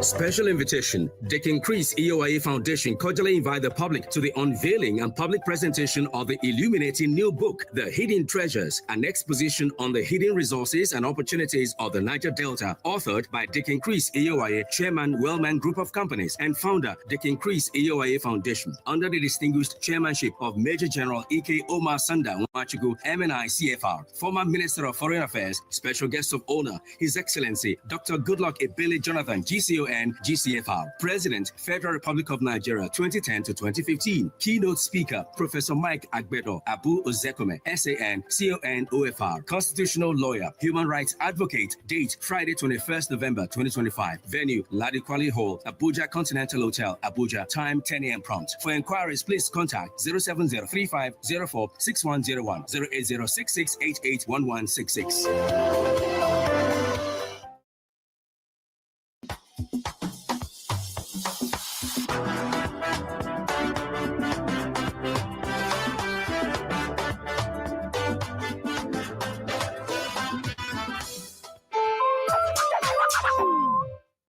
Monday morning talking about me while I'm waiting. Starting and growing a business can be tough. Debits? Especially with insufficient funds. This business is becoming too expensive. My children need to start feeding me. More, these figures are not smart. At Access Bank, we love SMEs, from business loans to flexible cost savings account. We've got the solutions to help your business thrive.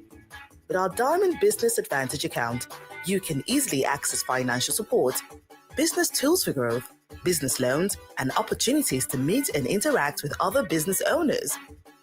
Dream big and elevate your business to the next level.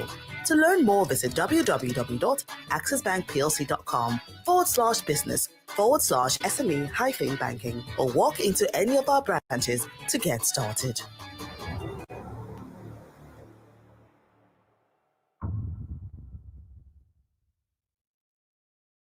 Bisi, calm down now. Now the babe they look me, no be me they look am. I don't be the close eyes they waka now. What did they do you? Call her Alpha. Talk to Kola. But she no believe that she be my only babe. Hello, Bisi. Bisi, ha. She don't cut call. No, Bisi, now. Let's see now. What's happened now? Now what she dey do? She go say make I no follow babe. Talk, make I no look babe. Impossible. Bro, so calm down now. Don't mind them. I go call you for phone. No be, bro. Hello. Make I no lie you. That babe said she fine. I even call her number. We even come out, but we don't do anything, we just dance. Bros, what's it with that? Free on Glow Talk Master. Talk for 6 minutes and get 6 minutes free. Plus 15 megabytes of data free. Dial *606#. New customers also enjoy a welcome bonus. Glow Unlimited.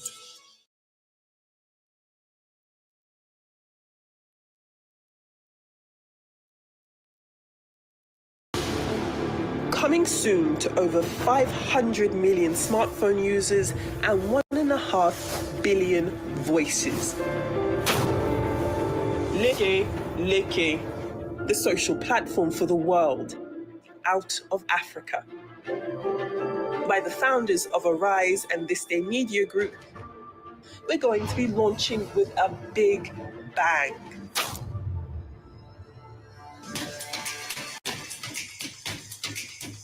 A new homegrown social platform born in Africa and built for the world, blending community, culture, and cutting-edge AI.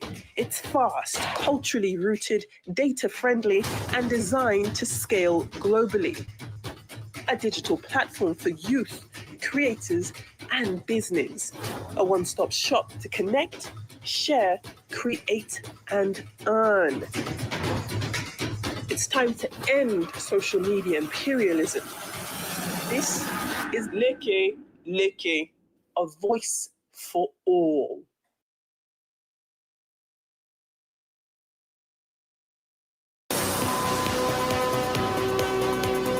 You're watching Arise, the world's standout news channel. Arise News, awards, and beyond.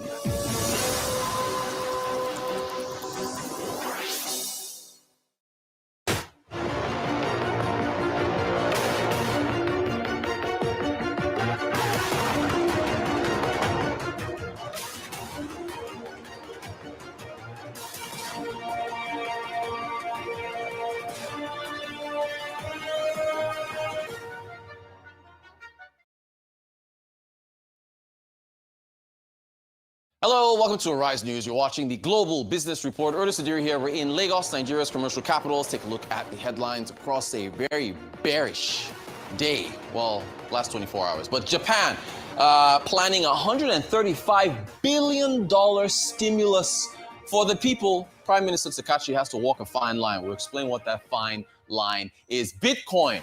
Oh my goodness, falling to a 7-month low, and it is still struggling as we speak. We explain what is going on. At least we'll try to explain, because everyone's scratching their heads as to what's happened with the global markets.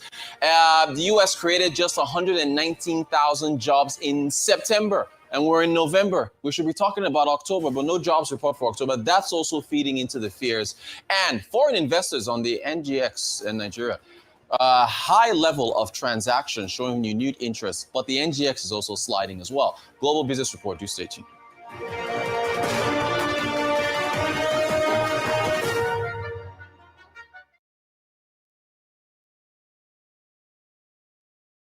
This is the watchword for the last 24 hours in global markets. Sell, sell, sell. It's been ugly out there across Europe, across the North America, Asia, big markets in Africa. We're seeing a lot of sell pressure. Is it Christmas? Are people trying to sell off on their portfolio so they have some money to buy gifts? We don't know. There's a whole lot more going on here, but that has been what's been happening here. It was just Wednesday. We're talking about NVIDIA Day and how the markets were looking up because NVIDIA had such great earnings and there wasn't an AI bubble. Oh, all that's been tanked. Let's get in there. What do we start? We're going to start with the U.S. Markets, right? Yeah, we have to start with what happened yesterday. The markets started off on a positive note. The S&P 500 in particular, at one point up about 2.04% and then just dramatically dropped. I mean, it was a 3-point swing not seen since April of this year. It's particularly pronounced. Dow Jones also down 84 basis points. The NASDAQ, where a lot of the tech stocks, by the way, because of the size of these technology names, they also make up a particularly large amount of the S&P 500, but then also the NASDAQ as well. Tech stock, mostly growth stocks there. You got the whole value stocks versus growth stocks initiative, but either way, big drops for the S&P. The S&P, I think that swing, the S&P lost about 2 trillion within that time. So it was a big swing, and everyone's scratching their heads as to what happened over the 24 hours between Wednesday and Thursday. It could be, I mean, it's maybe the AI fears, bubble fears resurfaced. It could also be, I think we have the jobs, or is it Bitcoin? Where are we going next? The jobs narrative in terms of the number of jobs that were created in September. Yeah, this is also part of the issue. So let's unpack this. The US government shutdown delayed economic data. As a result of the delayed economic data, the Federal Reserve, which relies on that data, was not able to make heads or tails of where the US economy is going, because the Federal Reserve, like a lot of central banks around the world, dual mandate, price stability, that's inflation and the like, and also full employment. So it's inflation and the labor market. This is delayed. At this time, today is Friday. We should be talking about the October jobs report, not September. But we already broke the news yesterday that the Bureau of Labor Statistics said there would be no October jobs report. Instead, the little data that they get, they'll roll it into the November jobs data. And even the November data won't come until after the Federal Reserve meets in December. So they pushed it from December 5th to December the 16th, and the Federal Reserve meets on December 9th and December 10th. So the Fed is flying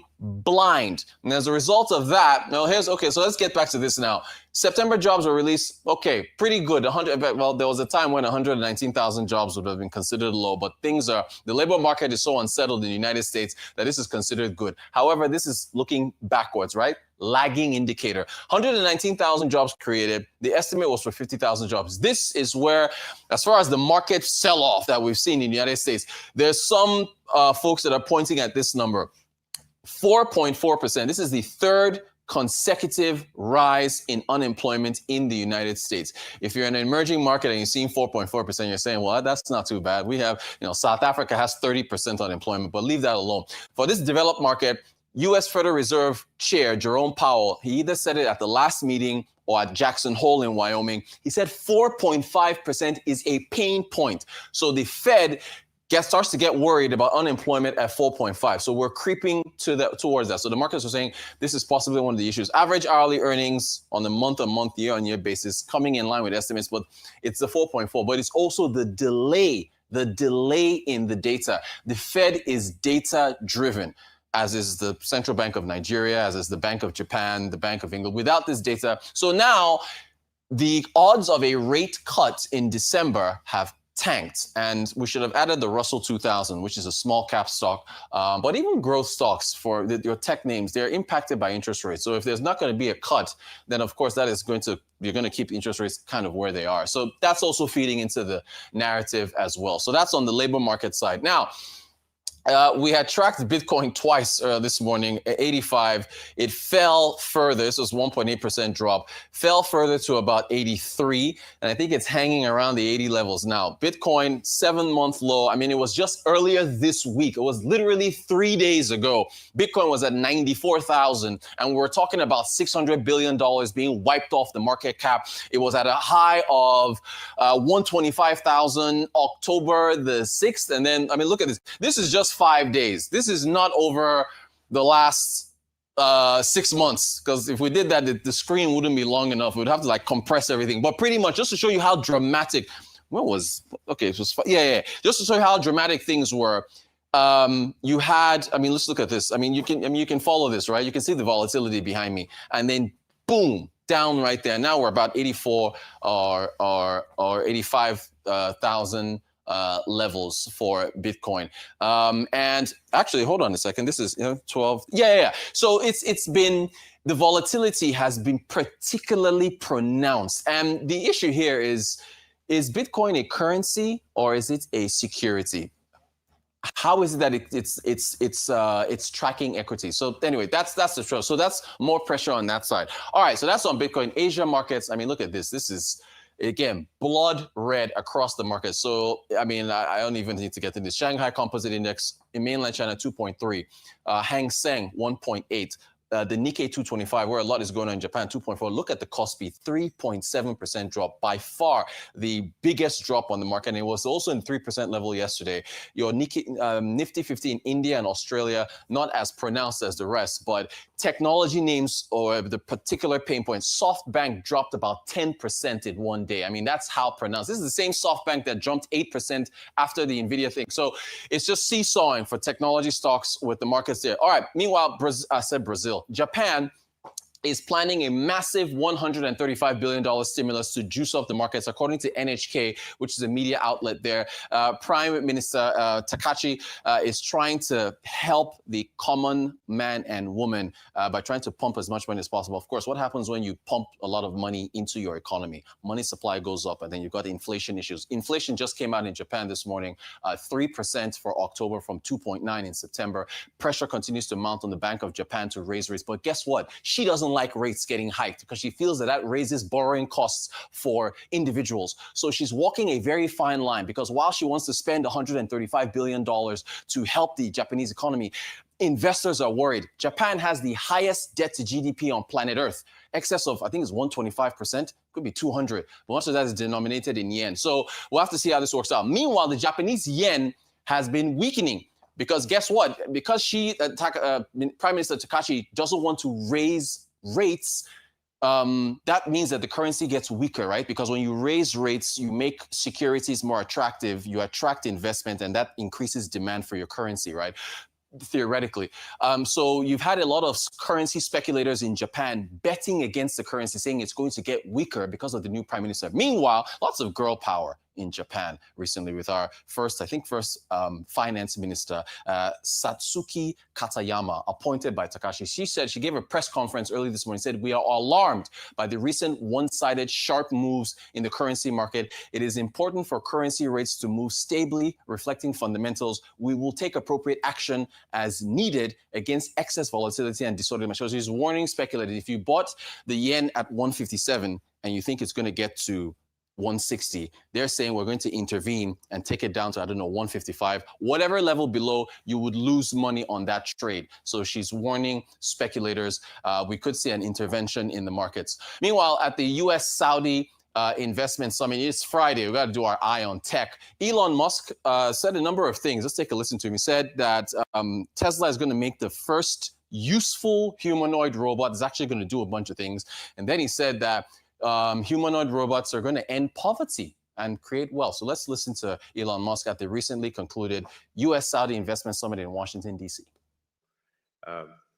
With respect to humanoid robotics, there are no useful humanoid robots at this point.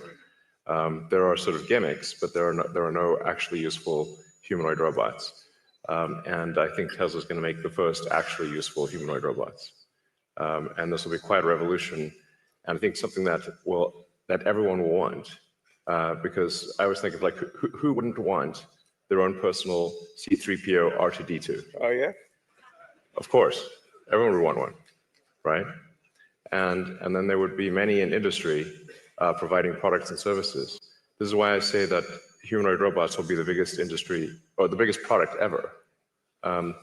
Bigger than cell phones or anything else, because everyone's going to want one, and or maybe more than one, and there'll be many in industry.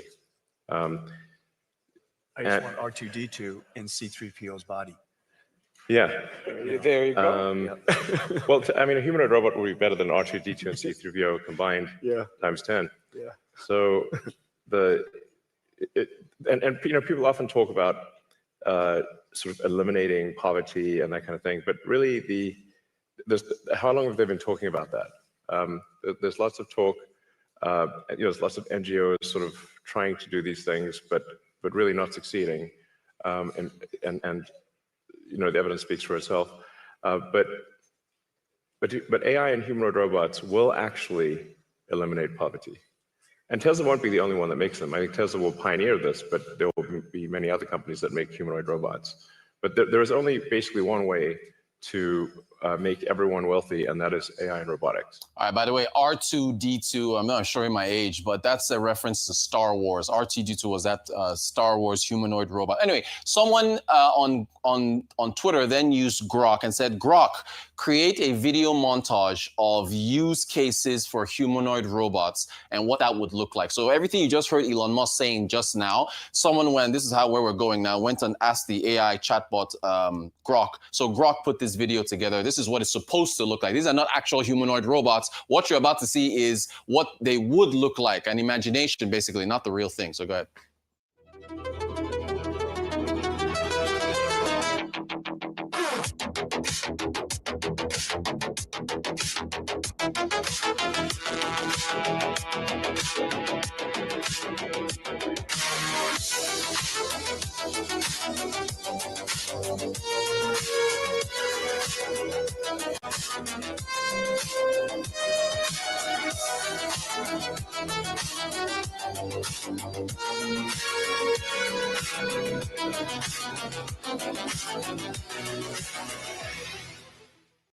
We're going to get one on Arise News. I promise you. There'll be right here. Robots going to go through the news, and I'll be out of a job. All right, foreign investors' transactions on the NGX hitting $2 trillion as of October 2025. This is a new report from the NGX Domestic and Foreign Portfolio Report. Lots of renewed interest. However, the NGX has been on a 4-day slide. It's been sliding all throughout the week. So the sell pressure that you've been seeing at global markets, also here in Nigeria, we're up now 40% year to date. By one point, we're about 50% year to date. So, but this, of course, encouraging to see the foreign investor interest here in Nigeria. You're watching the Global Business Report here on Arise News. After the break, we're going to be talking electric mobility.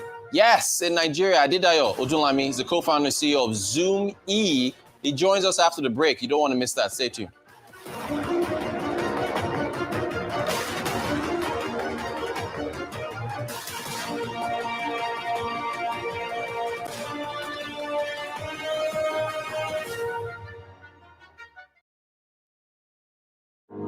In a nation of over 200 million, where 60% are under 25, millions of brilliant young minds are locked out of the new economy for lack of digital tools. Zynex Technologies, in partnership with Conga Cares, has launched a convenient installment payment structure with 6 months interest-free. We invite government at all levels, corporates, alumni, politicians, and wealthy Nigerians to support our educational institutions to produce quality human capital by donating tech experience centers powered by 24-hour iPower alternative power solution with internet. Let's computerize Nigeria. To find out more, visit congacares.conga.com.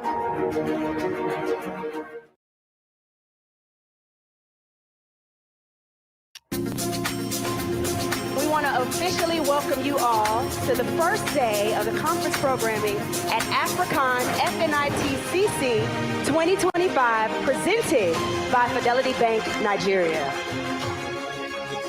I see in Lagos, Georgia, as a mutual gesture. Today, we're not just discussing policy, we're forging partnership. Fidelity Bank Nigeria has vision to be the #1 bank in non-oil export agric.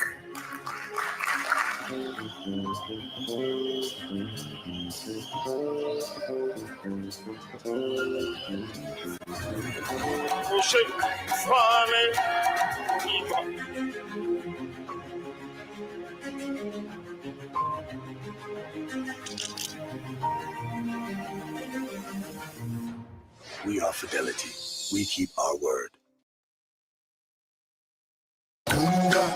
Some call it Black Friday, Africans call it When you shop every day like it's a holiday, oh. Discount the prices, so shop all you want on. A Black Friday like you've never seen before. Then you go and I say, thank God it's Yakata. Prices go Yakata. Conga Yakata, from 1st to 30th of November 2025. Shop genuine products at affordable prices and delivered with peace of mind.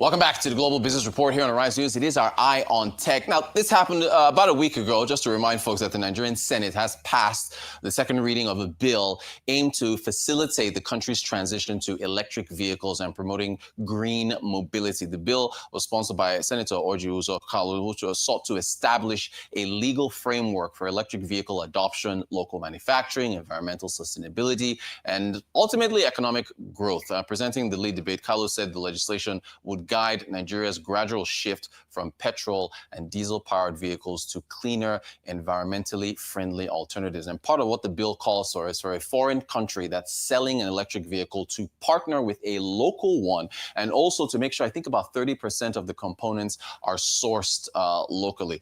The practicality of that, of course, is another conversation. Meanwhile, Africa's richest man, you can remember this conversation, Aliko Dangote, head, of course, of the Dangote Industries, was a bit mixed, neutral, maybe bearish on the transition, energy transition in Africa. He says it's still about 15 to 20 years away. Our very own Georgina Ezenka spoke with him in Saudi Arabia at the Future Investment Summit, Future Investment Initiative in Riyadh. Here's a portion of what he said. In energy, I don't really believe too much in energy transition. It will happen. Okay. But for us in Africa, really, I mean, are you saying that we should go and have electric vehicles right now when we have 600 million people that they don't have power, they don't have electricity. So, we have a long way to go. And what people are forgetting when it comes to oil is that from oil, you produce 6,800 items. So when you produce that, it means that, yes, oil, you cannot get rid of oil. It's not just about fueling your vehicles. It's about doing this. This thing that I'm wearing is actually from oil. It's not from cotton. The same thing that applies to you. When you look at most vehicles, you see that 35% of those vehicles, okay, they are all from oil, which is plastic. So we have a long way to go. The transition will happen, but it's not going to happen in the next 15, 20 years. So for us in Africa, we'll continue to grow, we'll continue to develop. When we get to the bridge, we'll see how to cross it. Right. And that might be in the next 20, 30 years. All right, let's have a conversation with Adedayo Odunlami, who's a co-founder and CEO of Zoom E. It's a company, of course, that is very much in the electric motorcycle space, right? As far as infrastructure and so on and so forth. You're very welcome. Thanks for joining us on the show. Great to be here. Okay, help me out. What exactly does Zoom do? Seems to me I messed that up. Okay, so Zoom E, for right pronunciation, yeah. So Zoom E is an e-mobility infrastructure company building battery swap stations to drive the adoption of electric 2- and 3-wheeler vehicles. Very simple terms. Think of our business as the fuel stations for electric vehicles. Perfect. The only difference is it's cleaner, it's faster, and it's a lot more efficient. Okay, so you know what? I wish you were interviewing Aliko Dangote there. So because when he said that, I thought it was very interesting when we spoke to him as we were covering that future investment initiative in Riyadh. He's a fossil fuel guy, obviously. He has a refinery. So what would your response to him? Say something controversial. Aliko Dangote is wrong. My industry is growing. Go ahead. Okay, so Alhaji has his perspective, and that's owing to the work that he's doing in that space. But I think what he's just trying to let us see is the scale of work that is required to actually build out the EV infrastructure and ecosystem. And we understand that work, right? But the part where, I think I'm going to disagree a bit is where we say that it's going to take 20 years. I think it has started already. I got into this space roughly around 4 years ago, and the amount of growth that I have seen between 2022 and 2025 has been humongous, right? And I think, again, that the growth that we're going to expect, unlike to what he thinks that is just going to, we're going to arrive at that point. It's going to happen in phases, right? And we've already seen a lot of that. It's going to be some level of localized leapfrogging, right? We're seeing sectors build out gradually. We're not just going to arrive at having all vehicles on the road as electric, right? We need some government policies to back this up. We need some level of localization, in terms of the manufacturing and all of that stuff.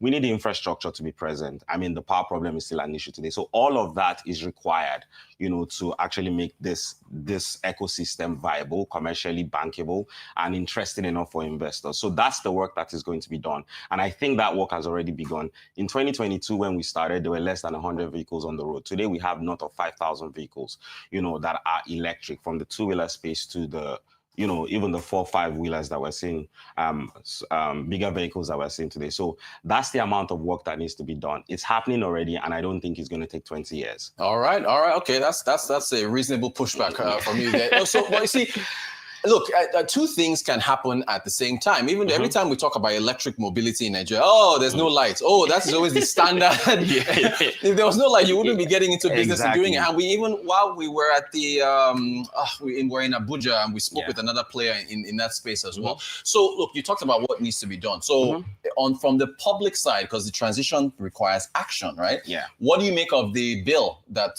passed the second reading? So for someone in your industry to see that happen. Fantastic. Yeah. It's something we've been waiting for a few years, and we're happy that it's progressing, because let me tell you what that bill does. It does 3 things for us. First of all, creates some level of standardization for the ecosystem, like standard in terms of what the tariff for chargings would be, what the type of batteries that are being brought into the country would look like. So that standardization is important.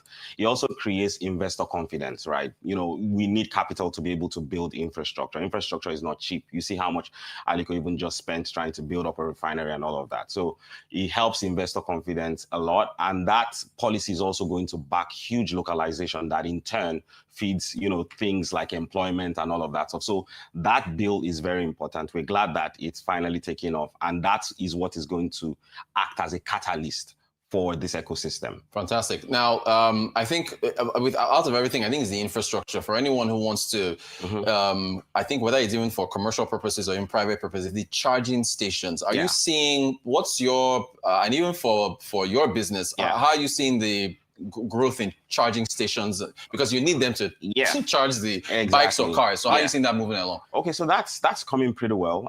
Again, everywhere globally that you've seen EV thrive, the infrastructure always goes before the deployment of the vehicles. And today, the amount of vehicles that we've even seen on the road today in Lagos is possible because of the investment we made in building out the charging stations, right? Or the battery swap stations. So today we have 10 battery swap stations across the city of Lagos, and we facilitated well over 50,000 battery swaps. So a swap is taking up a depleted battery and replacing it with a fully charged battery. We've done that 50,000 times. So, and in that journey, we've also learned, a few things along the way, especially how to address this power problem it is that you're talking about. In terms of how it is we power those stations today, we have 3 major sources of power: solar, grid, and LPG. Each station has a hybrid solution that allows us to enjoy almost 98% uptime in terms of powering those stations. So those are some of the things that it is that we've learned. The plan for us over the next 5 years is to roll out roughly around 1,000 stations across Nigeria, serving both the rural and the urban centers across the country. What about fuel subsidies have been removed. That's 2 years ago. Fuel prices are higher now. So if anyone is trying to make the case about the cost of charging an electric vehicle versus paying for fuel, you can lay out the cost. But what about other maintenance costs? Is there still a case to be made that overall, if you own an EV or a motorcycle, you are paying less in maintenance costs compared to a petrol motorcycle? Is that what? 100%. Yeah. So the EVs have less moving parts. There are no engine. You don't have to change engine oils.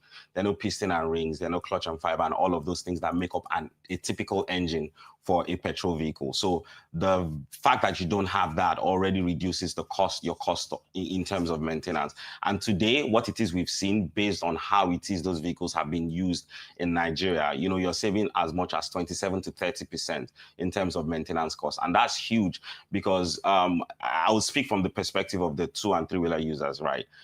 They don't, little changes in terms of margin means a lot to the people that actually use these vehicles, either for transportation use or logistic use or serve as micro entrepreneurs. So that 30% cost saving benefits is so huge to their take home, and it actually helps improve their life. So the maintenance cost definitely drops because it's an electric vehicle and is a huge part of the selling point of these vehicles as well. I got to squeeze out one more question from you. If we have this conversation in November of 2026, maybe that's a little too soon, but do you see, my final question to you is basically the outlook, whether you see scale happening as time goes on across Nigeria? I expect a 3x scale in the next 12 months. Really? And that 3x scale is going to apply to both the elite and even the common man in Nigeria. So the 2- and 3-wheelers that serve as the backbone for transportation and logistics, we've already seen the growth in the last 12 months. We expect that to almost double or triple. And I'm sure a few friends of yours, Rotus, are already buying electric cars. They are. I'm tempted myself to.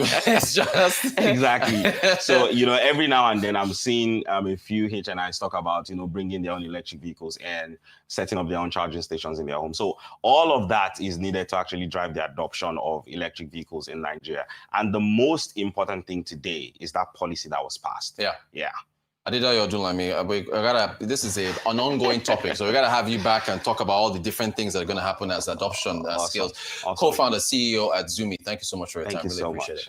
All right, you're watching the Global Business Report here on the Rise News. Look, industrialization is what's going to need to happen if you want AVs to scale. So our next conversation is on the overall industrialization of Nigeria. Wilson Erumaboy, economist, alumnus fellow at the Fate Institute, is going to join us after the break to talk about that. Stay tuned.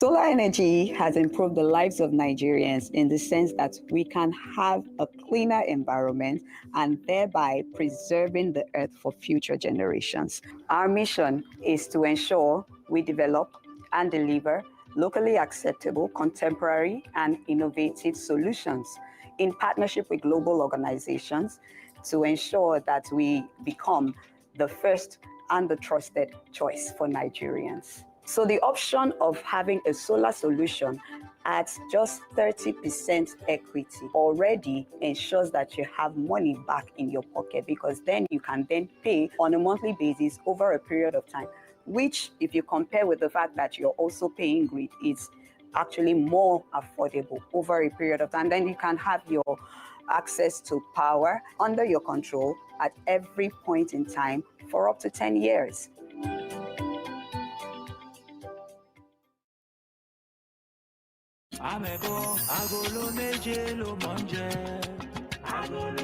You dey mind am? Me, when I leave my house for Lagos, come go celebrate with her for Dallas. I reach there now, they take me make yeye. They go put me for one yeye corner. Hey, me, I'm a boy. All for no cake globe trotter. Hey, even self the pilot they announced say they for the flight now. And you know say one of them say come meet me. Tell me say make her come follow them sit down for cockpit. Make we fly the plane together. Sure.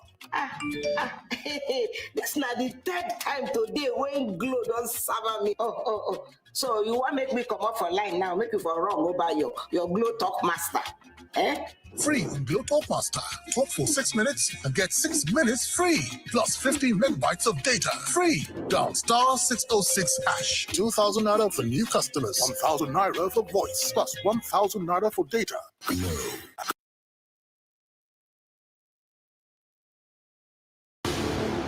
Coming soon to over 500 million smartphone users and 1.5 billion voices.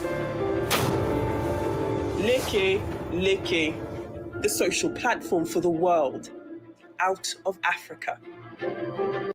By the founders of Arise and This Day Media Group, we're going to be launching with a big bang.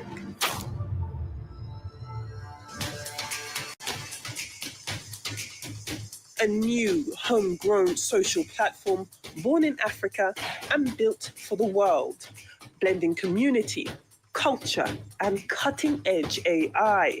It's fast, culturally rooted, data-friendly, and designed to scale globally. A digital platform for youth, creators, and business. A one-stop shop to connect, share, create, and earn. It's time to end social media imperialism. This is Leke, a voice for all.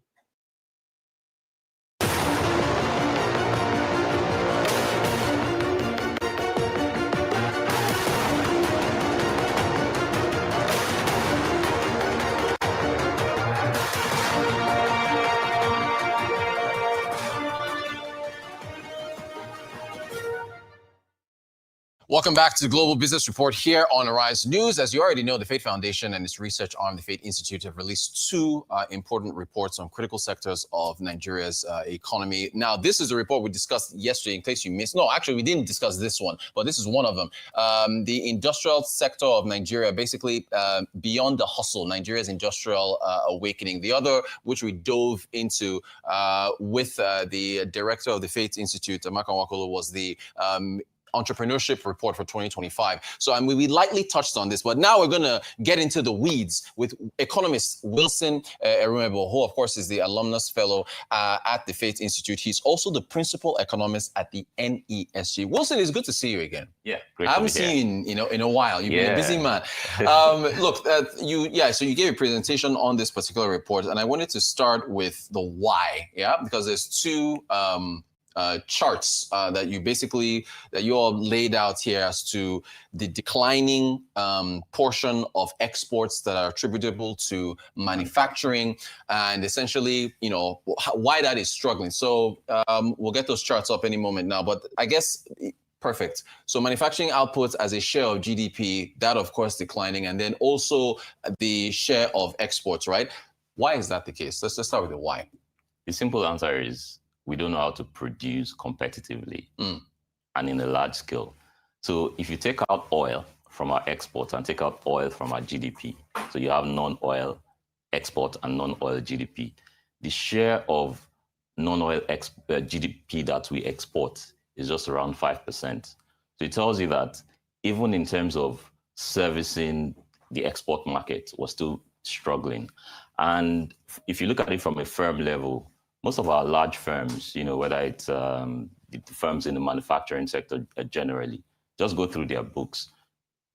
Before I came here, I did for Unilever, for instance. Their revenue was somewhere around 140, 149 billion. Yeah. Right. How much of that is attributable to export sales? Just 3%. Right. You do the same for other companies, even though they are, recently trying to see how they can upscale that export part. But the attention has always been the domestic market. And it's part of the reason why anytime there's problems with FX, weaker currency, in fact, our manufacturing firms are amongst the first to cry out. Why? Because they don't export as much as they should. And so at the local level, you would see that most of our manufacturing firms are very small. So we have so many nano micro firms. So during my PhD research, one of the things that came out strongly, and in fact, I had to define a concept of subsistence manufacturing. The way we have subsistence agriculture where, people just do things in their backyard to feed their families, grow food just for the household and the local market. Yeah. And you see that kind of characteristics within Nigeria's manufacturing sector where over 91% of manufacturing firms operate at the subsistence level. And in fact, if you look at the numbers in terms of employment, 73% of workers in the sector are self-employed. So you just basically have one-man business type manufacturing outfit where someone is just making shoes, making bags, and very small micro manufacturing. And interestingly or sadly, that's not the kind of manufacturing that will lift people out of poverty or move Nigeria to the next stage of development. Yeah. So there are a whole lot of factors which I believe we'll talk about in terms of finance, exchange rates, and all of the other structural bottlenecks that we face. Yeah, there's supposed to be another chart of manufacturing being, as you just mentioned, being below 3% of total goods exported. But let's get to the plans. There it is. All right, shout out to our team in the gallery. So, so that's what you should just explain now. But there's also, you listed the plan. The report has listed out prior plans. Yeah.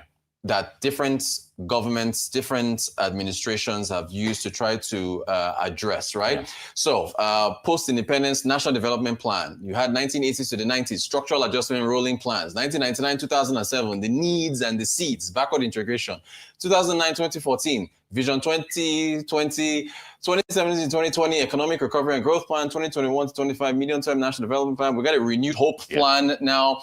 Why haven't all these worked? Well, there are many reasons, but one of them is, execution. As we always say, Nigeria is good at planning, but when it comes to execution, I think that's where we often struggle. But one thing is very clear, and in fact, these are just the few. There are many more plans at the sectoral level that we've had that, in some cases, they're not implemented, as well as they should. But if you look through, you would see some in bold, right? The areas where we've made progress are cases where we're able to execute those plans, at maximum capacity. Backward integration policy for cement industry. Remember Akin Adesina, or the ATA agenda. Nigeria had some progress in the agricultural sector then. So it tells you that, well, plans are important, but execution is even more important. And what's also striking for me, right? I'm not saying we need a plan regardless of whether, but we need to focus more on execution. So in the last industrial plan we've had, right, a comprehensive industrial plan in Nigeria, and we highlighted this in the report, was in 2014. This is over a decade ago. Yeah. And you can imagine the fact that industrial policy is back across the world. Even countries that used to believe in free markets, right now, they believe that, look, we have to support and protect our domestic firms. The US with Trump and his tariffs. Yeah. In fact, before Trump, Biden, the Inflation Reduction Act, and many other, incentives that aim to protect some of these domestic firms. So we're in an era where people are coming to terms with the fact that the market cannot just deliver progress. We have to support. The government has to play an important role in supporting domestic firms. And for us, so it's quite shocking that we're in a technology-driven era, but still we don't have a plan. We don't have an industrial plan. We hear that there's something coming up. There's something awaiting approval with effect, a national industrial policy. But we hope that, that plan would speak to the needs of businesses, particularly that small micro businesses that, that are operating at the subsistence level across the country. Perfect. I want to ask you about the states. Yeah. If you talk about the nano, small, medium enterprise, the really tiny ones, right? You have another chart there where you talk about how they have been largely not been impacted. But is that, I mean, because I know policies are made at the federal level, but then they've got to be distilled through the states and local governments. So, this is perfect. Here we're looking at the breakdown of credit to the private sector and so on and so forth. So, what about the role of states and so on? So important, because again, we're learning and we're seeing from other countries that industrialization is, in a way, micro. It's not just macro. And in the report, one of the things we highlighted is that over the years, how we've approached industrialization is we tend to favor big ticket investment projects where building export processing zones, building industrial parks. Those things are good, right? But at the same time, we shouldn't neglect the micro aspect of industrialization, which are the small businesses. And so what we found is that we have a few firms at the top, a few big firms at the top. We have millions of micro, small, survivalist firms at the bottom. And then there is a missing middle. And that, in fact, is the productive base, the connective tissue of industrialization, if you look at China, South Korea, and many other countries, because they are the ones that will support these large firms in terms of input and also pull up these small firms. And in fact, small firms can even grow to play that middle role, for industrialization.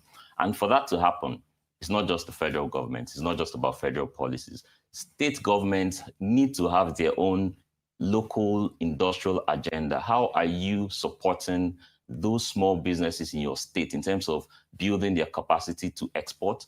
In fact, learning to produce, because I think that's one thing we don't know how to do in this country, how to fabricate something that is useful and productive, how to use technology, how to improve skills development, and finance, of course, is important. So I think what we've done is some of the most important things in our economy. We've handed it over to the agencies or institutions that are very weak. So take, for example, primary healthcare, primary education, things that local government should do. So important, but they're in the hands of institutions that are not well funded. Same thing with industrialization. When China was developing and the likes, you could see how the townships, those local municipal workers would carry their notes, go to factories, ask them, what do you need? How can we support you? What have you exported? How can we grow your capacity to employ, to create more jobs? And then that feeds back to policy. I think for us, we've missed that, so we always look at this big project, but if we must develop and if we must grow, there has to be that micro support from both local and state government to our businesses. Now, you talked about that pyramid, and I think we do have that where you were mentioning those large firms at the top, and then the missing middle, and then the ones at the bottom. So is perfect. There it is. If we want to scale for those at the bottom, I really wanted to ask you about electricity, right? Because in fact, funny enough, we're just talking about electric vehicles in our prior segment. Affordable access to electricity, won't that play a massive role in what? Oh, it will. Yeah. In fact, at the session a few days ago, it was discussed. We had a session on it where people who are working in the renewable space also came to share their experience. And what we've seen over the years, in fact, if you look at the last year numbers in terms of the top 5 problematic issues facing small businesses, last year electricity was number 2, like inadequate power supply. It was number 2. This year, it's number 5. Yeah. So access to finance has remained at the top, the most problematic factor. But what we found is that there's some improvement in electricity, but businesses are complaining about the cost. Right. And again, when we talk about competitiveness, cost is a big factor in that. So it's more about how can businesses have access to affordable electricity. And And of course, people are exploring other options like renewables. How can you power factories with solar energy and other alternative energy? And in some of these businesses are even mentioning that the electricity from the grid is now almost like the alternative, right? They're transitioning to renewable energies, basically because of the cost over time. So I think that's also very important, and it begs the need for us to see how we can decentralize the power sector in a way that state government, like what we're seeing in Abia, perhaps Lagos and co, can come on board and provide that support to businesses. All right, let's quickly run through your 5 pillars here, because you've got, it's not just about analyzing the problem, it's also about putting forward solutions as quickly as possible. So with the 5 pillars, you've got small firms at the center, productive infrastructure, financing and upgrading and firm upgrading, industrialized capabilities, AFCFT, institutional coordination. So these small firms at the center, getting them, that's the states. Is that always what? Yeah. Well, real quick, well, it has to do with the states, has to do with the federal. But the idea is, in our industrial plan, industrial policy, we have to emphasize the importance of small firms, not just the big ones. Not just the big ones, right. And also in terms of cluster, all those necessary support, they have to be a priority. Rotu, we've dealt with macroeconomic instability in the last 2 years. But now we're moving into a phase where some of the numbers are improving. And we have a $1 trillion economy to achieve by 2030. Yeah. There is no way we can do that without industrialization, without creating jobs. Macroeconomic stability is the necessary condition. But then those small firms are the ones that will create the jobs, export to other countries and create value addition across board. That is the next level of growth and development that we should see. And so they have to be at the center of whatever we do. Almost out of time, but the financing and the firm upgrading, because you mentioned access to finance is that number one thing. I mean, it's basically, it's money. Yes. Does much of this come down to money? Yeah. So, I mean, I know we've got debt issues. You've talked about debt and so on and so forth. Is there a path? Do you see a path to that financing being effective? Well, I hope there will be a path, because again, if you look at the numbers, just 15% of BOI's loans to the private went to just small businesses. 1.2% of credit to the private sector only went to just small scale businesses. So it's a big problem. And what we're saying this time is enough of all these announcing 100 billion funds for sectors, and at the end of the day, we don't see who get these monies.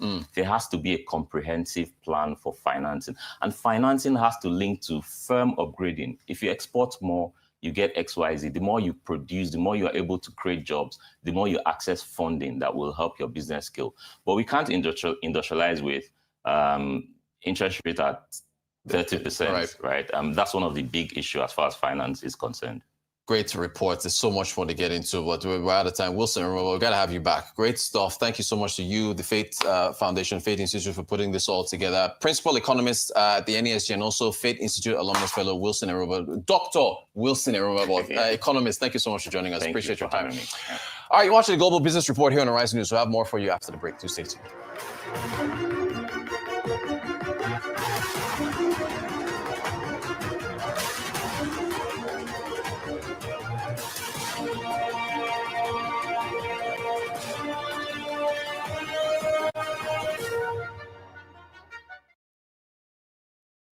Are you struggling with a health challenge?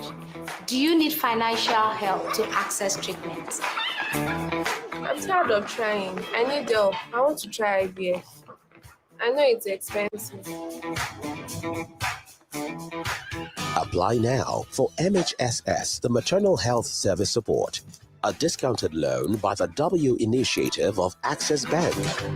For more information, visit our website on www.thewcommunity.com or any Access Bank branch nationwide. You can also send an email to wcares@accessbankplc.com. Terms and conditions apply.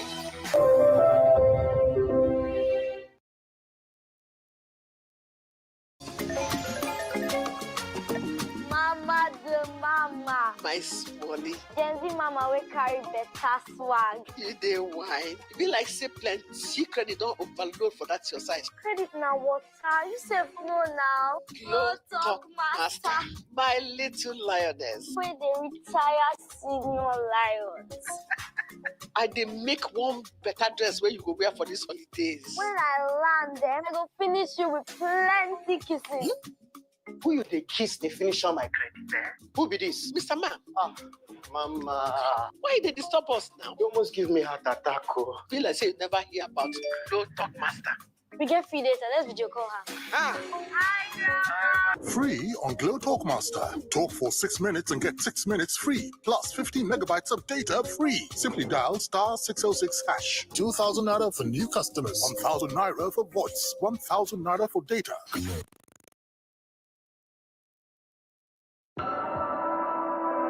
Since independence, we've cheered, we've hoped, we've questioned. Now, it's time to rewrite the story of Nigerian sports. From visionaries like Shehu Diko, the reformer, to Bukola Olopade, the builder, and Amaju Pinnick, the connector to the world. When Babatunde Fashola speaks of legacy, tap into the business mind of Mike Itemwago. When Arabirin Aderonke Atoyebi stands for inclusion, when Rufai Oseni demands accountability, you know it's no ordinary conversation. With minds like Ruben Abati, Aisha Falode, Mitchell Obi, ideas will clash, truth will roar. Itiako Ikpopo, Philip Shaibu, Abubakar Lawal, Steve Oshaw, from the corridors of power to the heartbeat of the pitch, they're all coming to one stage. This is the biggest sports conference since independence. The future begins at the Villa Dome, Ikoyi, November 24th. Get ready for the big sports dialogue.